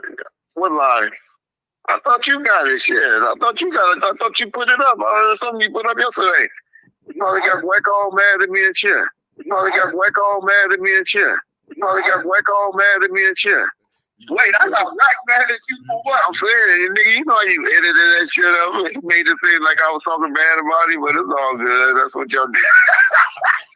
That's what y'all do. Well, Reg, you. One thing I know about you is how sharp you is. So you know what my intentions is, and you just put enough out there to whip him back into submission because he was acting out with loose cannon and them. And you put him in the game. I knew. He gotta have some more respect because when Pooh Rider came around, Pooh Rider was dealing with you. He come on Pooh Rider back, so there's no way he should allow anybody calling you his friend when you stay riding with him. No matter what the fuck going on, and he got a motherfucker talking bad. And I'll be like, look, bro, that ain't even cool. That's my nigga. Pretty much came on there. In his own way, Lou shut up after that, and he called himself apologizing, I think. Yeah, but he utilized that as a weapon. So yeah. How to play the savior. You know that's what he do. Shit, that that's what he tried to do with Greg Kading. Greg Kading made him the savior. You know what I'm saying? Oh yeah, Whack 100 is the savior in the movie and the book. Man, I knew the streets of Compton. I don't know what y'all know about me. In the 80s and the 90s, I knew everything that was moving and shaking around there. Well, first of all, you were in a unique position where you were law enforcement. Your father was law enforcement. Correct. A whole Yeah. And he had respect because, you know, my daddy's a project kid. My daddy's lived and raised. Or the Jordan down. Period. No, PJs. That nigga, he ran the gym. You know, the gym, he was the athletic director. He was the one that ran the gym while he was working at Edison. How he let you gain all that goddamn weight, Reggie? He had to be on your body. Nigga, you ain't seen me. I'll send you a picture of me when I was growing up. I just picked up all this goddamn weight. Man, that's what I'm talking about now. I seen the pictures of you young. You talking your shit. Probably beat niggas up if they got out of line or getting them beat up. Well, you know, I was young. You got to remember, I got that job in 19 years old. You don't know the power you have at 19. Right. You don't learn that until you get like 24, 25. I always say, you shouldn't become a cop until you're at least 26, 27 years old. Yeah, that's too much power for a man that don't have enough life experience. Correct. You're going to make mistakes. Just from a gangbang standpoint, being able to hold life or death in your hand at any time could push you over the ledge. I end up like Diddy or something. Well, that's what happened to Pop. Diddy didn't know what he was doing was wrong, y'all, until he started giving the people those drugs and stuff. When we say, well, we want Diddy, and y'all just thought that was his normal freak-off party. Hugh Hefner, everybody was doing that shit. Right, but they're going to tear down our community and make it with negative connotation. I don't promote homosexuality, but whatever rock you float your boat, exactly. Don't come to me with it. Do your thing. You know what I'm saying? Just don't push it on the kids. But when if he's really drugging them and all of that, he's a piece of shit. He deserves it. I agree with you. I agree 100. That's what I always say. The kids and the drugging part is the only thing I have a problem with. Yeah. What about did you know Detective Arenas and Christian? No, those must have some sheriffs. I didn't fuck with sheriffs. I thought you was a Compton sheriff. No, never. I had retired in like 90. I retired in like 95. 96 official. You know, they didn't take over the sheriffs until sheriff department didn't take over until 2000, 2001. My daddy went over there, but I didn't go. I was gone. Oh, see, that's where I got it mixed up. Your dad only was the sheriff. Yeah. Now those were the two dudes that were the lead investigators on the Main Street case. Arenas and Christian. So I knew you didn't have nothing to do with it, but no, they had that task force. I wasn't even a cop then. You know, like I lost my. I had considered, like you said, you know, a lot of cops. You know, the ones that knew me, they respect what I did and stuff. But my name was like dirty. You know, they didn't like guys hanging around with those gang members and no stuff like. When it come down, the blue wall gonna come. And that's how they made me get rid of most of my guys. The FBI went to my chief and was like, man, we trying to get these guys. And every time we around, the guys coming out with badges, like getting them out of trouble and stuff. And, and so that's what happened. That's why I always thought that snitch shit and informant shit. It was just they hated me more than they hated the bad guys, really. Well, I don't know why they hate why Greg Kading hates Stutterbox so goddamn. They don't. They said, Greg Kading said, it was in that video. Greg Kading just became money. Greg Kading just became about the book. Well, tell me this, right? I did 10 in the feds for my conspiracy to bank robbery. I got into a riot in Colorado, 30-minute riot against the white supremacists, right? Two people were killed. Man, they unloaded like 400. I'm gonna send you the link to the news clip. They unloaded 400 rounds from the Mini 14 223s. So hold on. That nigga voice, his phone went straight to voicemail, but it's acting like that's. Let's see, huh? I ain't talked to September 23rd. Hold on.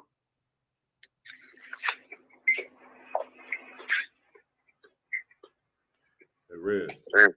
I'll have to email him and shit. I talked to him on September the 23rd, but his number is acting like it's disconnected now. But I'm saying you probably think it. Yeah, last time I had just got out, and he pulled up. He was coming to LA, so he pulled up on me at the Sheraton. Him and CJ Mack. Yeah, he fuck with them. He fuck with CJ, and he fucks with that dude Rockstar. That's who he's managing and fucking with now. You know the producer dude. Yeah. Rockstar. Yeah, that's who he fuck with real tough. I thought he said he wasn't gonna do it. He said he was doing the bikes in China. He had bought a biking company. No, what he's doing, he got the thing. He's in with that dude from San Diego when he was playing for the Chargers, Keenan Allen. Yeah, Reggie Bush. No, Reggie's the one fucking all the money. Keenan Allen. He went in the suit though. Nah, he ain't getting no money. I was all involved in that. That was most of my money that was put up on that. But Keenan Allen, the football player. Oh, the white receiver. Yeah. They got this bomb called, I can't even think of the name of it, but it's a balm that you rub on yourself. That's what they push it. He got it in like CVS and Walmart and all of that. That's what he pushing. Yeah.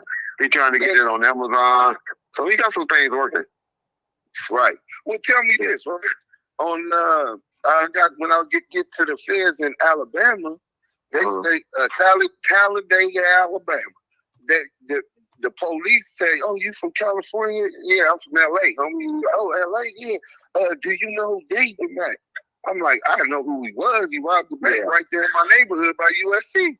I'm like, yeah, the grandpa scandal, this and this and that. They like, well, he said he's a blood like you, and this and this and this and that. I said, man, I don't know what that dude is. I don't know who he is. They said he's Ma Paru. I said, damn, Ma, if he's claiming Ma Paru in jail, how the hell he didn't know you or Suge? Because he wasn't there, and he grew up on the east side of Compton.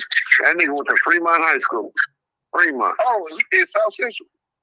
Yeah, that nigga went to Fremont. He lived in Compton, over in the county part of Compton, but like with his stepdad for like a year. And so that's the only connection he had to Compton. But you got to remember, this was a nigga that was fucking Flojo during her prime. He was a hell of a track star at Oregon. And he was fucking on Flojo when she was, in college. Going to the Olympics and shit. So this nigga had a little bit of game or whatever. But like he was an athlete. Yeah, but he was an athlete. But that's what Chief Gates was doing. When he was trying to get blacks, because they had a big push to try to get blacks on the police department after Daryl Gates, after the Rodney King shit, and the OJ shit. That's really was OJ shit. And so they started hiring all of the athletes that they knew that can get to the academy, because that academy, all it's really about is running, being in shape, being in good shape. That's what most niggas drop off, because they can't be running no motherfucking deals. And so they started getting no athletes to be, that look good in the uniform, that was strong. And, like the Crib Cop, Christopher Love, Joe.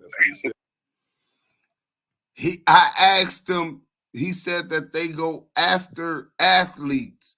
They made a concerted effort to recruit athletic people that play sports, etc., to the force. I said, like the Crip Cop, Christopher Love boy. Listen to what Reggie Wright said. All those niggas, yeah. All them niggas, yeah. Yael, why don't you build on that real quick before I keep going? Just that one right there. Take a pause. You know what I'm saying? And yeah. Man, as far as what, him saying that they go after the athletes? And I said, like the Crip Cop, Christopher Love boy, and he said, yeah, like him. Yeah. You know what I'm saying? Like, whatever Christopher Love boys had dreams and aspirations of being an LAPD officer. Yeah, so he always fantasizes about it. But I believe he made that dream come true or tried to, and joining the academy and going through the whole physical test and everything, right? Right. Yeah, so. Yeah, that's what they said happened, but we'll find out because the guy, we're going to be interviewing the guy that was in the academy with him soon, right? Right. So, but we'll get back into it. Y'all has at 600, man, the nigga Reggie Wright Jr. is saying that he was the perfect type of person that they were recruiting to be police officers, the Crip cop. Nasty work. Yeah, the fool that was killing everybody when he just went crazy on them. But they wanted to do something like that, and so that's why Gates, what his name, Bernard Parker, he was hiring niggas like that. He was hiring people like that. Sad, Bernard Parker's granddaughter was dating one of my close friends out from Blackstones and got killed at that pop party. Man, that's behind that. What they trying to say to Rafael Perez? They trying to connect that shit because she was fucking Rafael Perez too. Oh, I didn't know that. Yeah. That's why they named them up and all of that shit, because her and Rafael used to fuck around. Oh, she got killed at that. She got killed at that Popeyes in the drive-thru. Yeah, I remember that happened, and then they was trying to get the dude from Blackstones to snitch because that's who was getting shot at or whatever, and I don't know if he told or testified or whatever. I went to jail, but he says he hates. He acts like he really hates Stutterbox. Like, well, he's an undesirable informant. No, well, he Stutterbox was just a boaster, you know. They just looked at him as a guy that boasted a lot, you know, about bigger than life. That's why even in that movie, how they showed him in the Twitty, how he came up in a Rolls Royce and all that shit. He was rolling around in a Rolls Royce and shit. But they said he was just lying, making up shit. So how did he get to working with them if they had suspect, the Mir Muhammad shit? Well, what happened on that was just a coincidence. But they didn't have really thinking it was him. They wasn't thinking of anybody named Mir Muhammad or whatever. But what happened to him was Stutterbox had an FBI, allegedly, we said this. He was allegedly a FBI informant, and the FBI agent contacted them and said, "Hey, we have this reliable informant that has some information on you." See, Greg Kading is saying that Stutterbox was just an LAPD informant. And now here you got Reggie Wright saying Stutterbox was an FBI informant. And I remember Greg Kading did say that the feds told him that this was their informant. So now you see Greg Kading lies when it comes to who's an informant or not. Just pay attention when you go into their credibility. Let's go. We cooking. We all want to talk to him. Right. So that's all that happened. But Greg Kading said that he was already an informant. That's all I say that. He had a handler. His handler is the one that introduced him to them. It wasn't like they worked the case up on him or anything. It's like he presented to his handler that he had some information on the case. Because I guess him and Whack was starting to go at it. I said he the one that turned them on to Whack. Okay. So Reggie is saying Stutterbox and Whack start getting into it. Stutterbox tells the feds, his handler, "Hey, I got some information on Suge. It's with what he got going on with this nigga Whack." At this time, Whack is playing the 50 with him and then sliding to Mark Stevens and Dildal, giving up this nigga address and all of this foul shit. So this is what he tell the feds. That Whack 100 got in. If they get Whack 100, they'll get the information to the thing. He knew that Whack knew about the Poochie shit, probably because they had Stutterbox as a suspect in the Biggie murder because he got caught with the Mir Muhammad ID. But like he said, that was just coincidence. So he probably talking to his neighbor. I'm just trying to figure this part out. And he tell him, "Nigga, how they gonna do that? Nigga, Poochie the one that not everybody know Poochie knocked him down." You know what I'm saying? Or whatever he told him. So that's why he put him on Wack for Wack going against him. Let's go. Oh, we cooking tonight.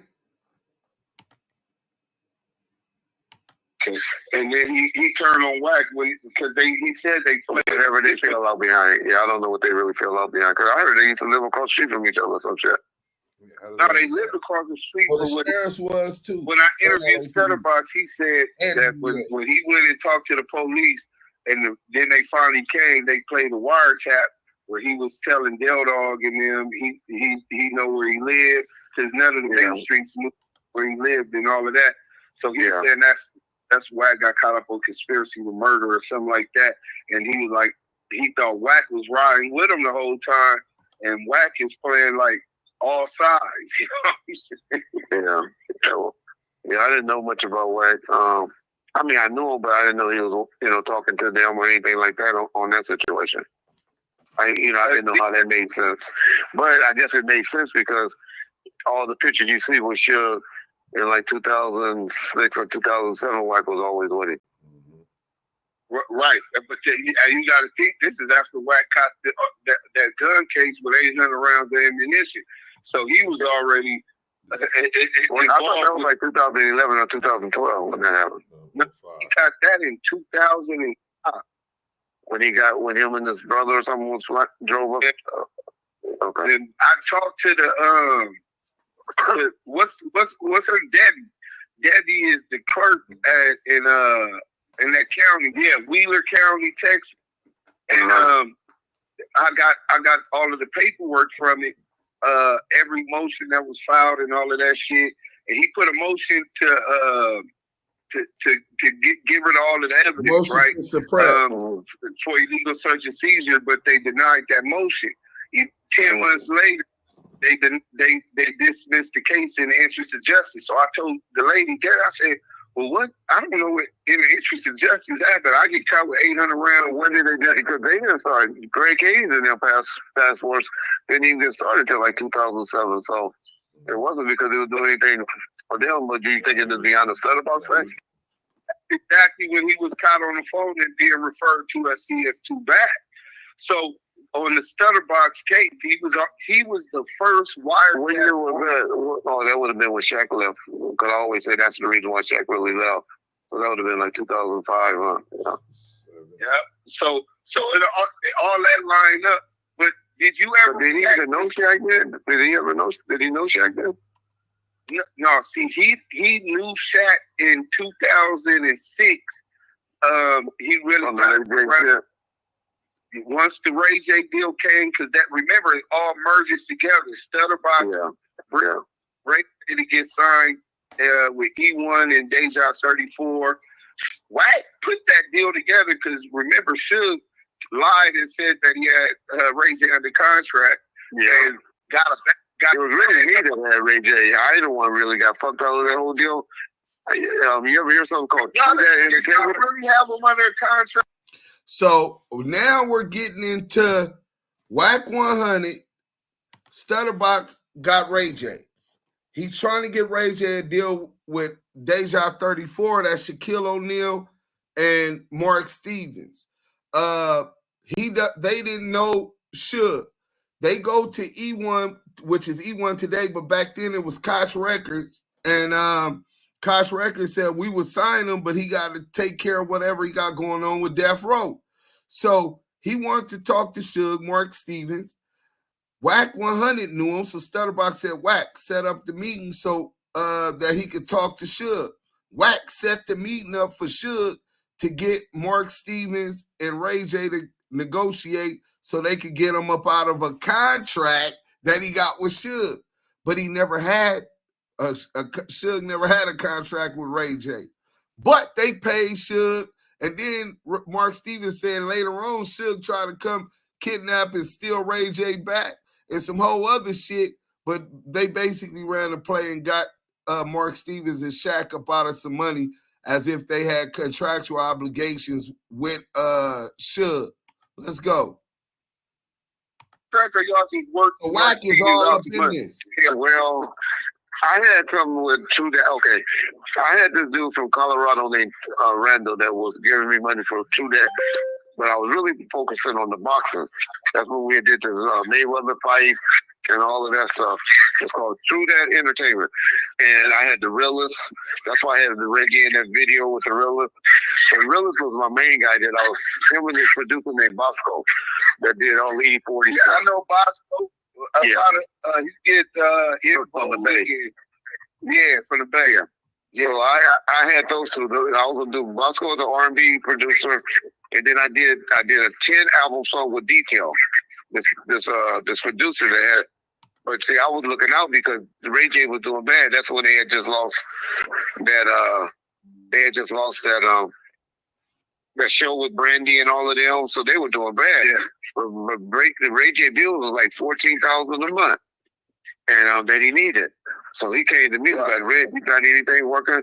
So I was like, "Okay, I'll use you to get my boy the realest, in the door." So I took them on promotional tour and all that shit. Cause I had this dude from Colorado just like dumping money. And so, so you didn't have a contract, but you had a verbal agreement to do. I had pretty much a verbal. I was working, but I was giving him for about 6 or 8 months. I gave Ray J like $15,000 a month, and so Suge, but Suge never had a contract with Ray J. He never had a contract. And they had $1 million. Now he had. Now to be honest, Suge had Ray J right when they came home with Keisha Cole, and then when Suge first came home, he had all of them. But he wasn't doing no paperwork with nobody. And everybody wanted crazy money. Suge money wasn't like that. He wasn't trying to get no, Ray J wanted $1 million. His mama, she wanted $1 million and all of that. And, Suge didn't think she was worth that. But he was coming around and doing stuff with us. So he took him to Hawaii, and he started fucking on that little girl that was from, that was hanging around Lisa Left Eye. What was that little young girl name? But then he started fucking Keisha Cole. So that's what him and Keisha Cole messing around in Hawaii and all of that shit. But then that's when I leave. So like 2002, that's when I leave. That's why they did that song, that tribute song for Buntry and all of that shit. They were all hanging deep. But then Ray J, you left in 2002. That's when you left the road, not Death Row, right? You still Death Row in the row. I left, but then when Suge got that violation, I had to come back. He called me from jail, like, "Reg, I need you to go, look out for me for these next 9 to 11 months." That's how, but I was like, man, I'm not going back up there. You got all those niggas up there. Because I had fired everybody. Everybody was gone. I was just giving those niggas money. What about Wack? He was still working with Right Word. They wasn't working. They would just come up there on the fence. See, I just look at the homies as like, we going to a war show, or we going to somewhere, then just give them some money to look out, not to have them on payroll. Not when they get a check every day, just hanging up at the office, just sitting up there. But I had white folks there. But Suge came home with a different agenda. And, he liked niggas around. Well, so, this is what Mark Stevens told me about that Ray J deal. He said that the boy, what's the Jewish guy name from E1? Well, Alan Grunblock. He said that Alan Grunblock told him, "Look, we ain't gonna run the deal with Ray J until you get whatever's right with Suge and Death Row." Because they call with you ask Mark, Mark, and Suge called Alan on the phone together. You Mark and who? And Suge. We called Alan on the phone. And that's when I was like, Suge was talking about, "Red, we got these rights and this and this." What he was doing, he was pretty much saying it was rights that I had with this dude from True Dat Entertainment.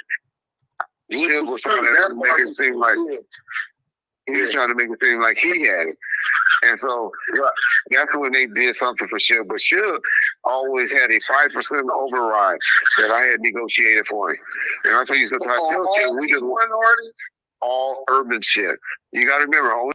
So that's a fact that none of you guys ever heard, ever knew.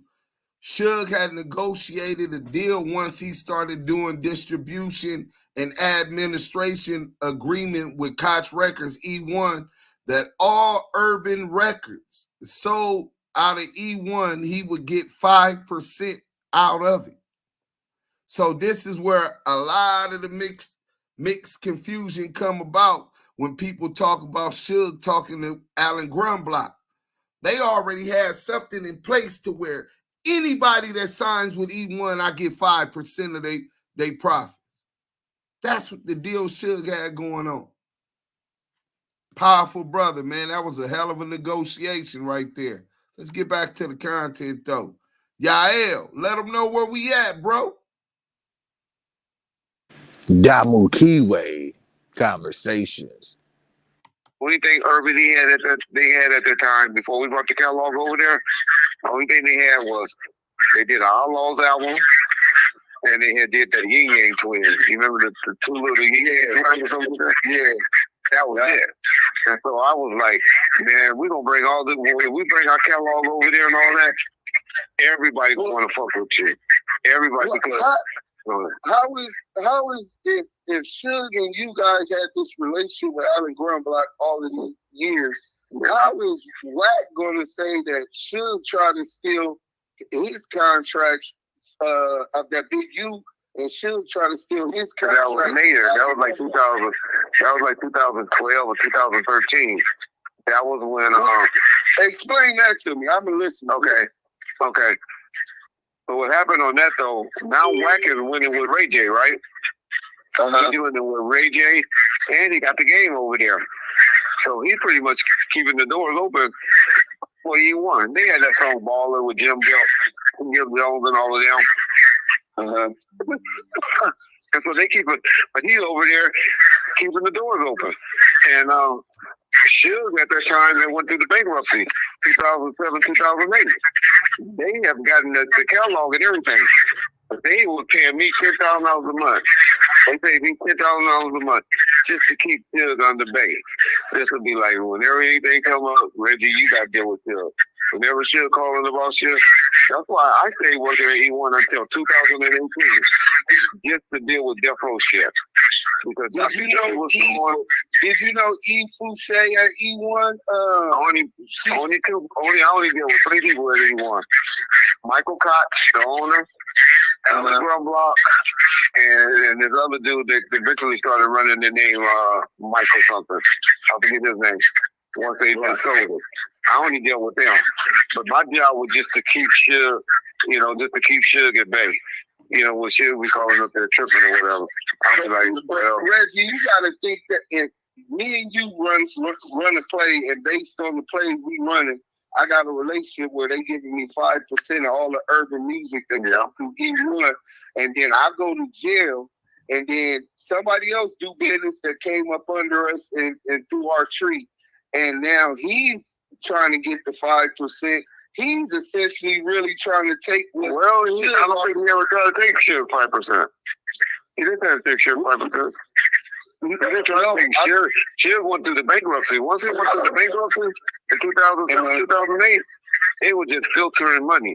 I mean, they gave Meech $100,000. Suge was getting money out of them and give things.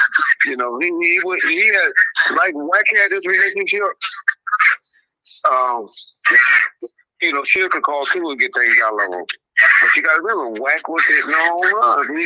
He was bringing in frontline products, and Suge wasn't, because Suge was in bankruptcy. Right. So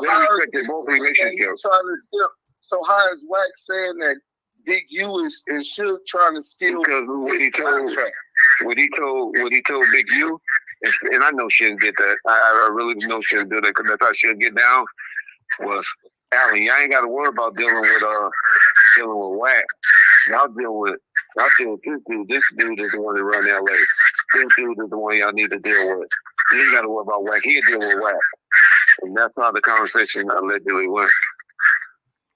Okay, but he didn't say right there. So CS2 back ran all of this fake content with the African Bombada's butt boy, right? He run all of this content to bring out the fact that him and Big U ain't seeing eye to eye. We know it because Big U got to work, found out he was CS2 back. But he says that Big U went to Alan Grunblock and tried to steal his contracts, which is impossible. You can't do that unless you got a lawyer and some judges that make such a ruling. What it was the relationship Suge had, and what he had, he needed somebody to be out here because while he in jail, he wasn't going to be able to do what he needed to do. And he see that the white boys and Reggie is playing games. So he sent him down there on his behalf. Nothing to do with CS2 Back. But CS2 Back is like that house nigga who don't care about shit as long as he can be better than the rest of the niggas. I want to be the richest nigga. I want to be the bootlicker in prison to the COs. You know what I'm saying? He one of them type niggas. Hit that like button, man. Y'all be thinking that y'all know, but y'all don't know about the West Coast, nigga. Y'all don't know what's really going on behind these closed doors. We gonna let y'all hear about it, though. Hey, Dude Sims. Hey, I gotta address all the chatters Why and you lie on Big U and say that's why you was getting to it that Alec, he tried to steal your contract from Alec. I never lied on Big U. I told you, he a real 60, you a real Brim. I know how he get down. You don't. I know him. Let's get to the content. About his contracts, though. We got about 15 more minutes. Saying, we go y'all deal with me. Y'all don't deal with Wack. Deal with him. This is basically who I'm putting y'all up with for business or whatever moving forward. So Wack is trying to put himself like I'm like, what contracts are you trying to steal? Blueface, Ray J, what contract?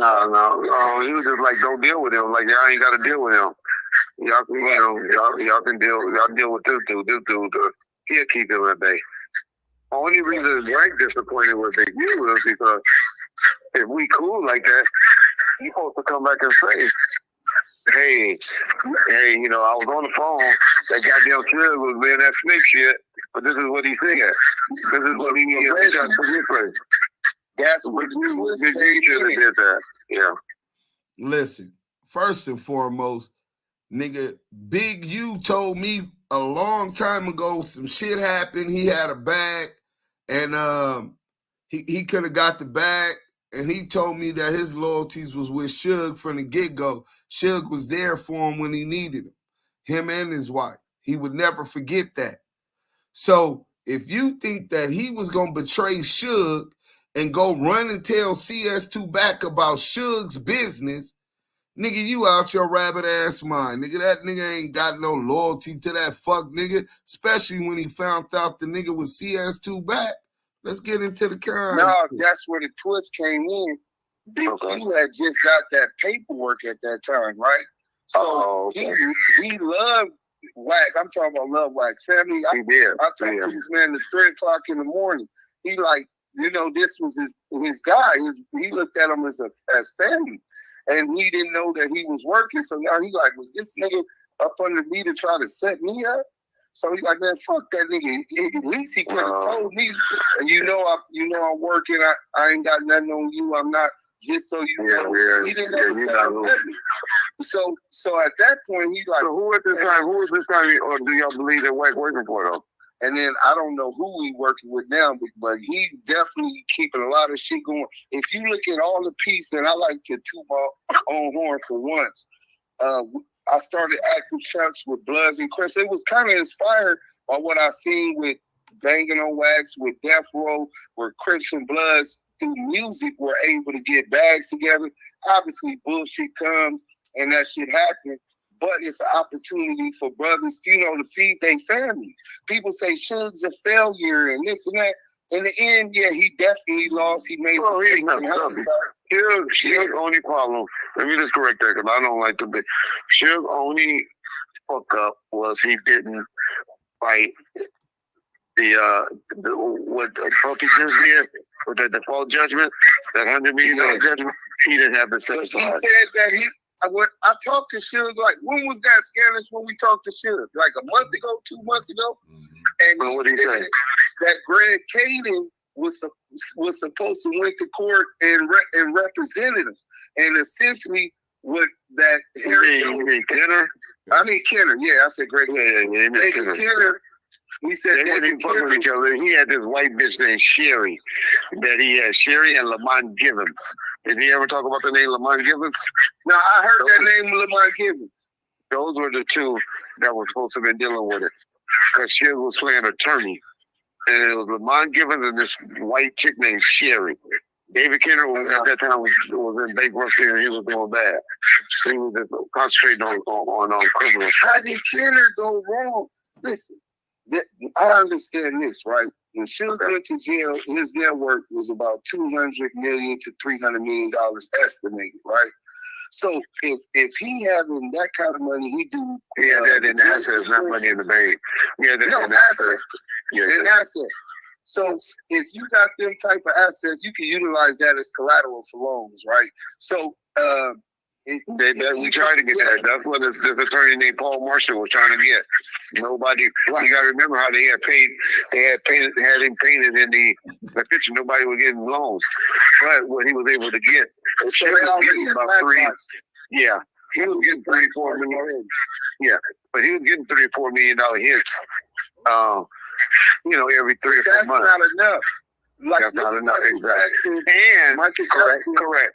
And he's getting $350,000. Right? He went from $1.5 million a month, guaranteed, to $350,000 at priority. That's where they cut him off. They cut his water off, and they got rid of him. Well, but that's yeah, they definitely blackballed him. Because look at this, right? Michael Jackson had owned 50% of the Beatles catalog, which was valued at $1.2 billion. And so his catalog was valued at $600 million. He was getting loaned. Michael was broke, but he had that as collateral to get advances, sometimes up to 85% of the intellectual property. So if he had, say, $200 million, he should have been able to get $150 million utilizing that as collateral, because that's what intellect. They definitely had blackballed him. But this is where and you got to remember the people that were giving loans at that time. These companies wasn't understanding the music business back then to give those type of loans. Where at this time, Chick would have sold his catalog back then he would have sold their catalog back then and would have got at least $150 million back then if the companies was around. Right. That's why I don't believe people own that, bro. Yeah. How did David Kenner go? Because David Kenner, David Kenner is. He hadn't cut him off. No, he hadn't cut him off. I didn't give him a penny. He used to beg me for money to have enough money just to go back and forth to the airplane. The only thing he would allow me to do is get him an airplane ticket to go up there to visit him on Tuesdays. He told me don't cut him a check for nothing. So that makes sense. David Kenner, you'll be back good when I get out. As long as I'm in here, you ain't get paid. He cut him off. I think Kenner just really love that gangster shit though, Reggie. He was scared. You gotta remember, Suge was protecting him from Pat. He was protecting him when Pat came home. He had to come up with $200,000 for Pat. Oh yeah. And then he was protecting me from Ario. He used to send me up to the prison, ride with Kenner whenever he went to visit Ario, and he was scared that those niggas was gonna kidnap him on the way home. Do you think that with the right lawyer, that he probably wouldn't get full ownership of his old catalog? No, he's just for money at the worst.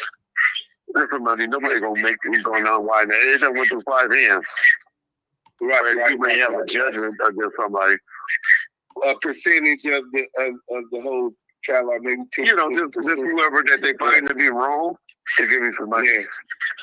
Right. They hit that wrong, and he shouldn't want the catalog. That's what they want that shit, Dre got the chronic. Tupac and State got all his stuff. Ain't nothing left but doggy style. Did you hear that? And after 30 years, Snoop was able to get that. Because, after that new rule. I got a filing from Suge, right? Where they're alleging the Suge and Harry O wife, right? The ex-wife, right? And Lydia. Lydia said that Suge had paid her $1 million. He gave her $1 million. Right. And so that was supposed to be the end of that Harry-O case. Guess what Harry-O did the next day? What's the next day when he heard about that? Guess what he did? What? Divorce? Filed for divorce. He filed for divorce and said she has no rights to negotiate on my behalf. What? But that's after. See, this that was the day after. But the thing is, his attorney Lamont Givens didn't go and file the paperwork with the courts. So filed ineffective assistance of counsel and a suit against. Lamont Givens, who's a parole. He's the motherfucking attorney that be. You know what Suge met him? Sitting outside the county jail. You know the motherfuckers that do parole hearings? Yeah. That's what Lamont Givens was. He was the one that one of the attorneys that you pick up that said they're outside the county jail when you're trying to get parole hearings. If he understood the importance of good representation doing business, why would you go to somebody that was just doing parole hearings? That's crazy. 5 point. That's why I was saying he was this. But he never took this. He never took that lawsuit from Harry serious. You know the Interscope got. You see, Interscope got this. Well, Interscope got dismissed because he don't look. If he had, he got dismissed because they paid him in '96 $350,000. And that's all she. And that's all she had to say. That's all she had to go to court and say. Right. This settlement was done in 1996 when Harry-O got $350,000. Damn, he went out asshole backwards. Back. Yeah. I'm saying, don't be editing my shit like that, making me look bad. Now I got to be arguing with White all goddamn week. I want to hear what you said that. Hey, you know we gonna be cussing. Hey. He steadily told about don't be editing my shit, man, making me look bad. I'm gonna be arguing with Whack 100 all week. Nigga, we ain't editing nothing. We keeping it short and editing the facts so people get proper understanding. Because we all know Reggie Wright is gonna twist, tangle. He's like a serpent, my nigga. He's like this. You know what I'm saying? In and out. You gotta disarm him for him to give you truths. But let's go, man. This was nasty work, man. Nasty work. We got Diamond the Sniper in the house. Salute Diamond. I don't care. He'll say he'll go on club off. What up? Now he go. Oh, Mike. Okay. Yeah. We don't do no editing. Oh, here you go. You must have hold on. Hey, Reggie, before you go, Reg, so when White calls you about the video Scandalous put out, what did he say to you? Somebody called me now. Let me see the film. Hold on.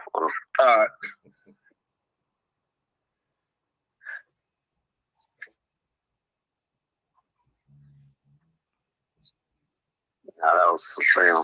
No. He ain't called me yet. He just like, this how we doing it now? Or something like that. But, that's all.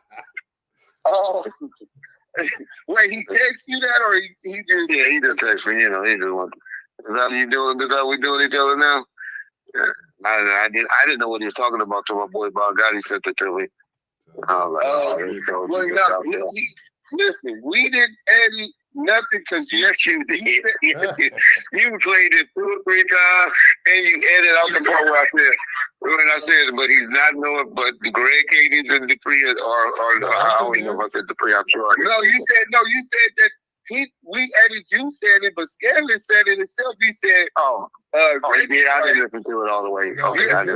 He said Reggie Wright, they were adamant that Wack wasn't working. Oh, okay, he said that. Okay. I'll be honest, I didn't. I'll be honest, I was with family yesterday and, I was watching football, so I didn't listen to it all the way. So I just heard the part where he kept heading and going back and forth. And I said, Hey,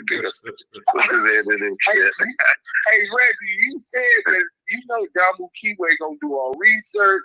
We don't want no lies. We just want the truth, man. That's it. You know what I'm saying? I never denied. I knew you was going to use it when you had me say it again, when you on the line. No, we didn't put only thing we edited was when you was live on Bond First. And Yeah. Hold on. We got a super chat. Yael. Before we get into it, at least somebody appreciate. Let's hit that like, share to your friends. Make this shit go viral. Yeah. Okay, well, you ain't got to do it. He went at the... My go phone ahead. keep going. Yeah. Hold on 1 second. My shit keep going in and out. That's why. We got a $10 super chat with Rapmatic, $10. Salute the OGs. Lamonte, Yael, Bow, 100. Bow. Hey, man, salute to Rapmatic, man. Salute. Blessings to you and your family. Go follow Rapmatic page. He popping over there. He got about almost 200,000 subscribers on YouTube. Salute, man. I appreciate the $10 super chat, man, and all of the support. We go way back, like Photo Cadillacs. Everybody go ahead and follow Rapmatic. He got the content. Let's go. Damu Kiwe, Conversations. We got 6 minutes left for this. Reacted to my thing. We did not edit like a recording with you. I told you I would never put that out until you told me I could. No. Yeah. No, I agree with you that you I'm about to kiss the ring, Reggie. I don't want to be for Reggie Wright Jr. Ain't what I'm doing. I ain't trying to silence you. I'm just trying to keep it real both ways. I ain't trying to silence nobody else. I'm telling y'all, just because we cool, you know, spider love, I tap a deal every now and then. I still tap at niggas, and I expect y'all to tap at me if y'all call me on something, you know? I just say let's be respectful with each other, you know, when we talk. But I get it, you know.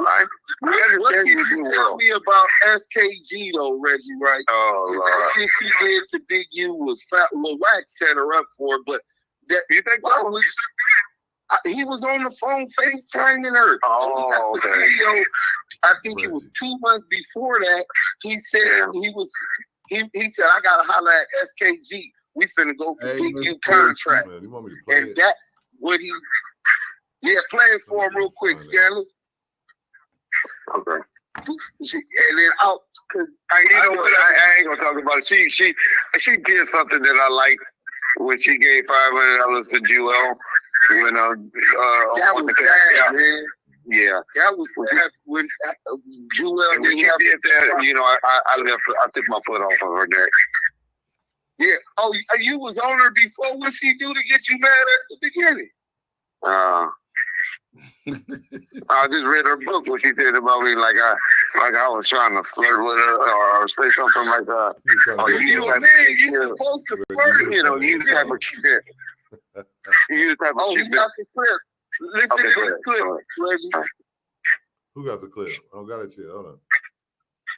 Oh, I thought you said you. When I was in jail, I read her little book. Yeah, she gave me a book. Reggie was trying to hit those. That's what I'm laughing. I know I wasn't.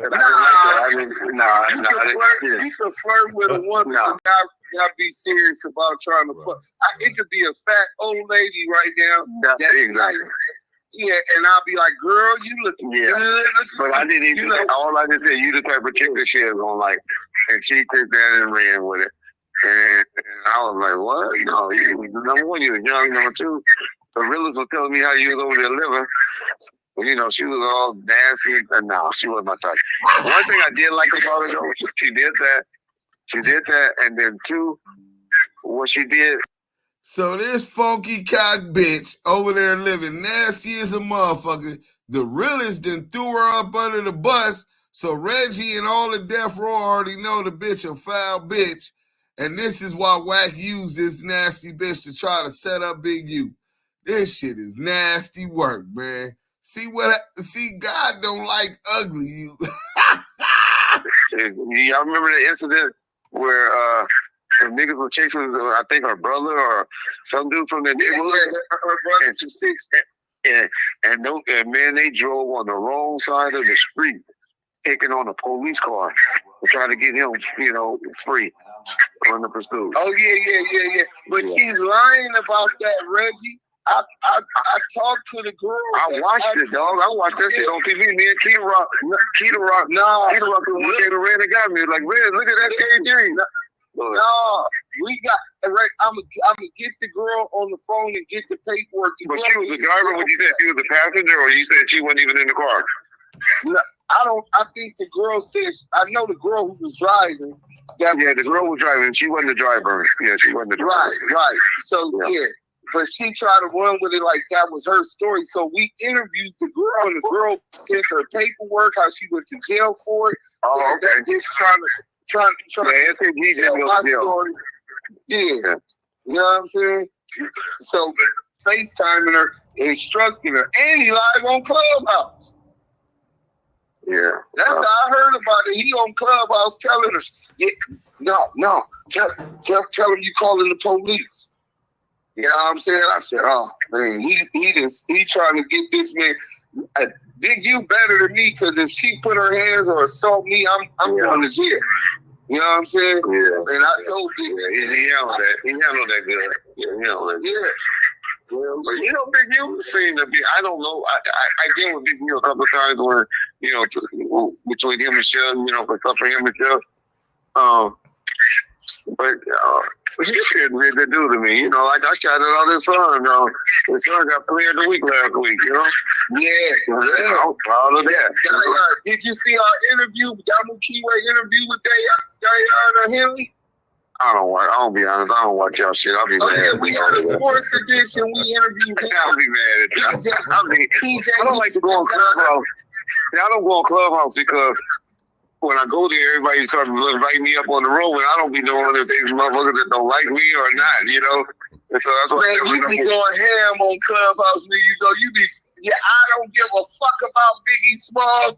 I mean, that's for his family. Yeah. It's sad for his family, but I'm not gonna shed a tear over him. And I just said, that's my truth. That's my truth about Biggie, because Biggie agitates. Biggie was not a big old saint like everybody tried to make him to be. You know, Biggie, you know, that long kiss with the night. They went on a KJLH with Julio G talking shit. They were doing shit out there. Oh, and that shit in New York. And that shit in New York. Video. Yeah. So Biggie ain't no saint or nothing, you know, but but that's the art of war, like BTD. I'm not mad at what them did. They were supposed to. Yeah, they were supposed to. Why you hate Keefy though so much? I don't hate Keefy. I don't. You can't tell that I kind of like that nigga. You can't tell that I really talk to him. Nah, I gotta talk about it because that's my fan base, dog. And that's the end of the content. Part 1, interview with Reggie Wright Jr. We're going to get into a little bit of this paperwork because CS2 Back was yelling, I think that was today or yesterday, whenever, to be more, that case was only about Main Street Mafia Crips. But I'm going to show y'all 3 different documents that's going to show that case exceeded past the Main Street Crips directly to his circle, to his solar system. Mark Stevens, Shaquille O'Neal, Whack 100, Stutterbox, Del Dog. This was the circle he was in. He was hired as a security guard for Ray J for putting together the deal to get Ray J with Deja 34. Let me get to this content, man, because we almost on 2 hours, and I got some more shit, but we might have to wait for that to flame them with all of that. Oh, hold on, let's do this first. The first lie he said was Deuce Sims got on Clubhouse trying to do business with him. Got into it with him in Death of the Cloud Chasers because he interviewed Tekashi 6ix9ine, and Bloods don't do that. So if you can't see it, let me show y'all and blow this up. This is my first ever message with him in the back channel. He offered me the world, said I was this rider and a wolf. He said I was a wolf, and if I keep using that mind right there, Lamonte, man, if there's anything you need. And the first time I made a statement to that nigga was, I'm not on no bullshit with you, but I don't want to deal with you. I'm on something else. So that narrative that he tried to push as if I wanted something from him. Shout out to Out the Trenches Records, the homie Murder Rock. We'll be interviewing him soon, like I said, when his video dropped. But M-Rock could tell you from the get-go, I believe this nigga was a rat from the get-go. Walk like a duck, talk like a duck. Goddamn, it might be a duck.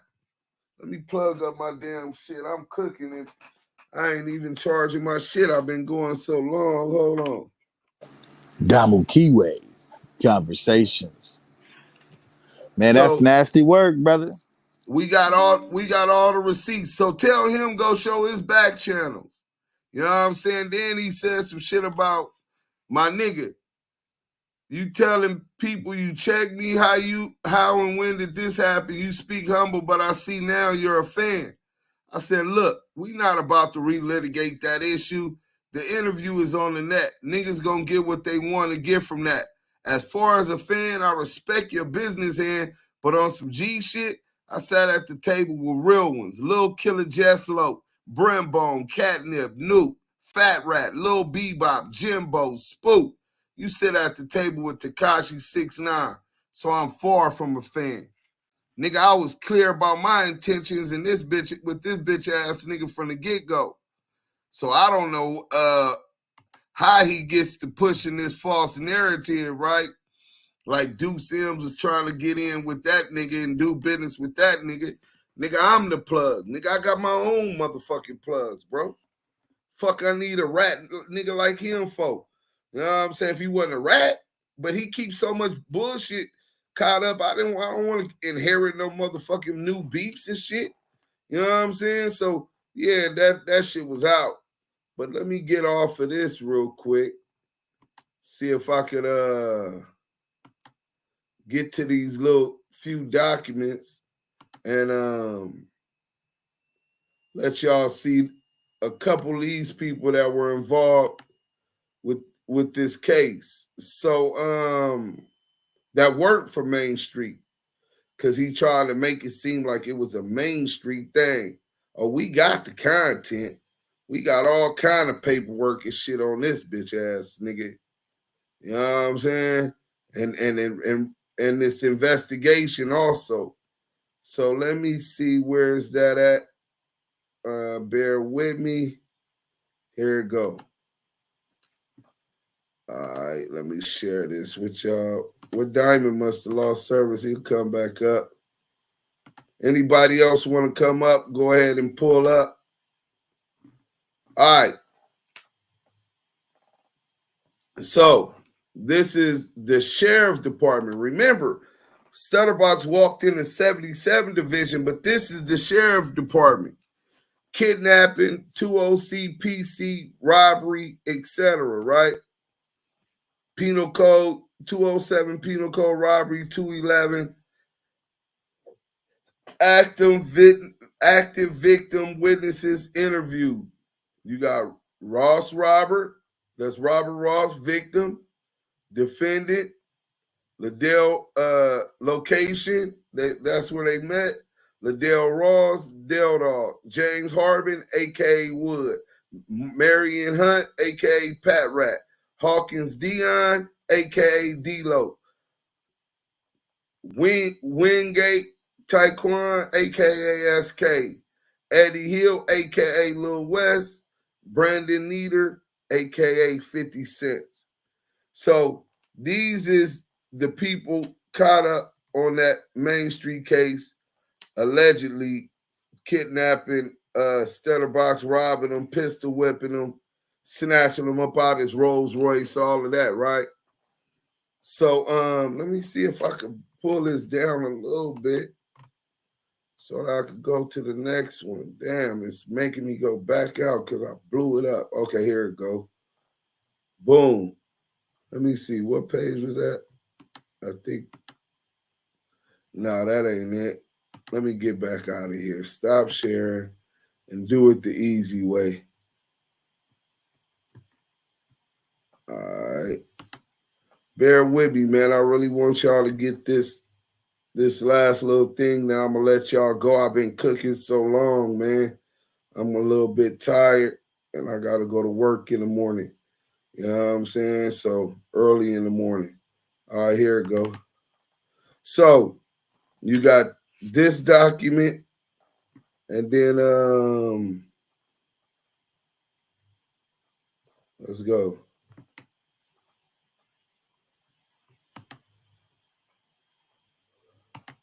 Let's get the search warrants, affidavits. We got all kind of stuff. Let me get to the actual paperwork.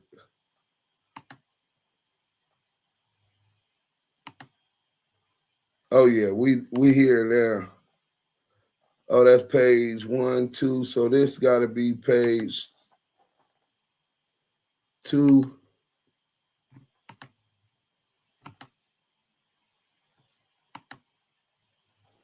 I think this is page. It was in order. Page 5. Want to get to the. All right, we could go to this one. Ross. This is Stutterbox's statement. Who was still upset over the fact he was owed money, had a friend named Cash Jones deliver a message to Mark Stevens and Shaquille O'Neal. Jones told them that Ross had a videotape of O'Neal having sex with a woman inside of Ross's home in July 2007. Stevens, we're talking about Mark Stevens, who had been to Ross's home, knew that he had surveillance cameras throughout his home and that O'Neal had in fact been there. Ross told investigator Fournier and Detective Coet. Detective Coet is the same one, let me remind you, that said Whack 100 was the only person arrested on this case. That he viewed the surveillance footage from the surveillance system monitor. However, he never downloaded it to the tape. He said the footage had been recorded over by later surveillance. Ross was adamant that he was just bluffing in hopes that he would get his money that was owed to him. The kidnapping and robbery took place approximately 2 weeks after Jones delivered the message to Stevens and Shaquille O'Neal.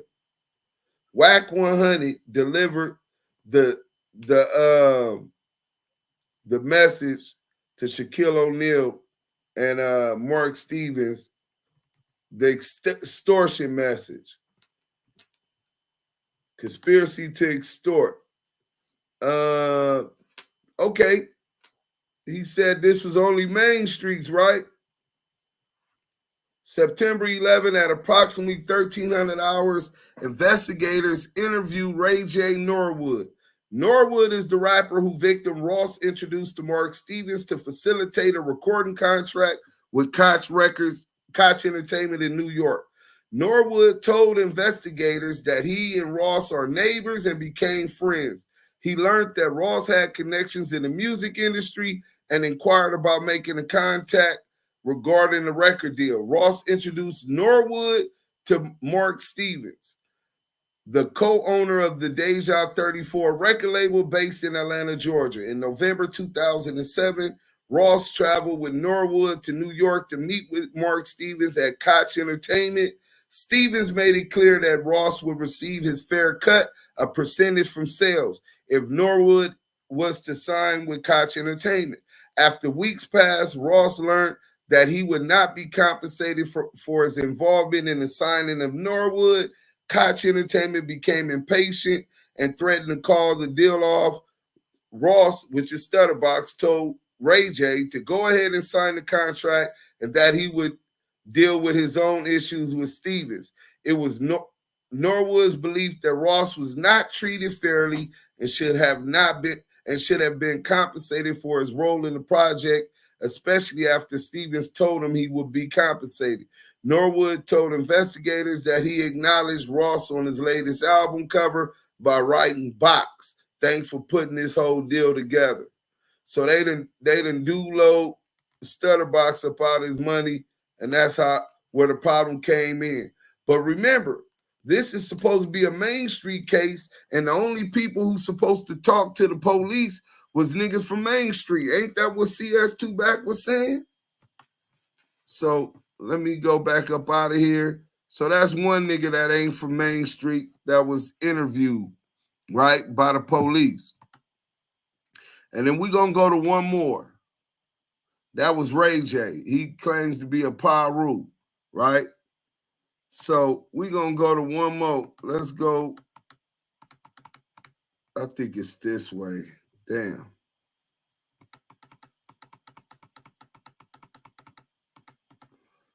I just gotta go the other way. Bear with me. We almost done. Shaquille O'Neal's statement. Shaquille O'Neal and Mark Stevens are not Main Street Crips. So but we'll go to Shaquille O'Neal's statement. Another one. So if Wack was around this whole circle, he was bodyguard for security guard for Ray J at the time. Why we got everybody else statement except his? Y'all ever thought about that? Why we got everybody else statement except his? Look at this shit. Wait, y'all probably can't even see all this. Let me make sure I share this. Hit that like button. We almost done, man. I told y'all I was going to give y'all this work, and I'm finna give y'all this work, man. You know what I'm saying? Oh, this is all different stuff from this is all different stuff right here from the documentary, paperwork for the Biggie murder by Poochie, search warrants and affidavits. We're Wack search warrant and affidavit. Like, these is the questions that when y'all on the stage with him with all of his dick pullers that y'all supposed to ask him. You know what I'm saying? But let me get to this work though, man.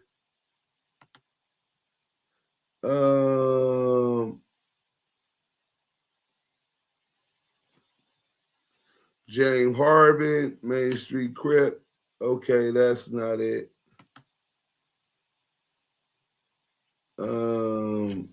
Let me see.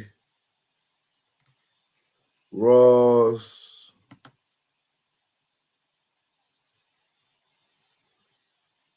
That's Ross. All of this is just different paperwork. Let me blow this up because I can't really see it. Technical in the case. Yeah, you still with me? Damu Kiwe, conversation. Detective Fournier and Coet. See, these is the officers that was investigating this case initially before it was federalized. And that's the one saying that Wack got arrested. He brought Detective Greg Kading on here for that. Okay, that's Robert Ross' statement. All right, that's Mark Stevens' statement. And let's get to Shaquille O'Neal's statement. All right. I don't see it, man.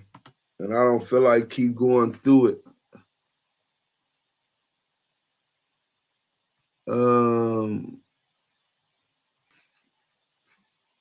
Okay, yeah, we could go to Mark Stevens. So, during the same period, O'Neal and Stevens felt Ross was causing too much bad publicity for them because he had been arrested for possession of a firearm and was dropping O'Neal's name to police when stopped for a traffic violation. O'Neal and Stevens therefore made the decision to sever all ties with Ross. Within the next couple of months, Stevens received a voicemail message from Ross stating, "I need to talk to you, man. The big fella, he's slipping. He's making a lot of mistakes." Soon after, Stevens received a call from Cash Jones. Jones told him that Ross had a videotape of Shaquille O'Neal having sex with a woman, not his wife, at Ross's home, and that Ross could take the tape to TMZ. So that's pretty much Mark Stevens' whole statement. Hold on. I know everybody getting tired. I'm tired as hell. Okay.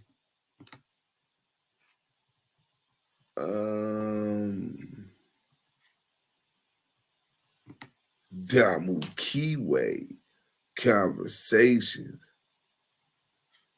All right, that's them, the Main Street dudes being investigated on wiretaps and all of that.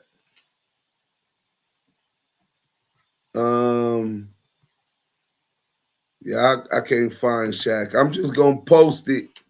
When I find it, I'm just gonna post it so y'all can catch that later. But if you look at it, here it goes again. Investigators Fournier and Shanka, right, spoke with James Harbin. And then it got the address on Broadway Street.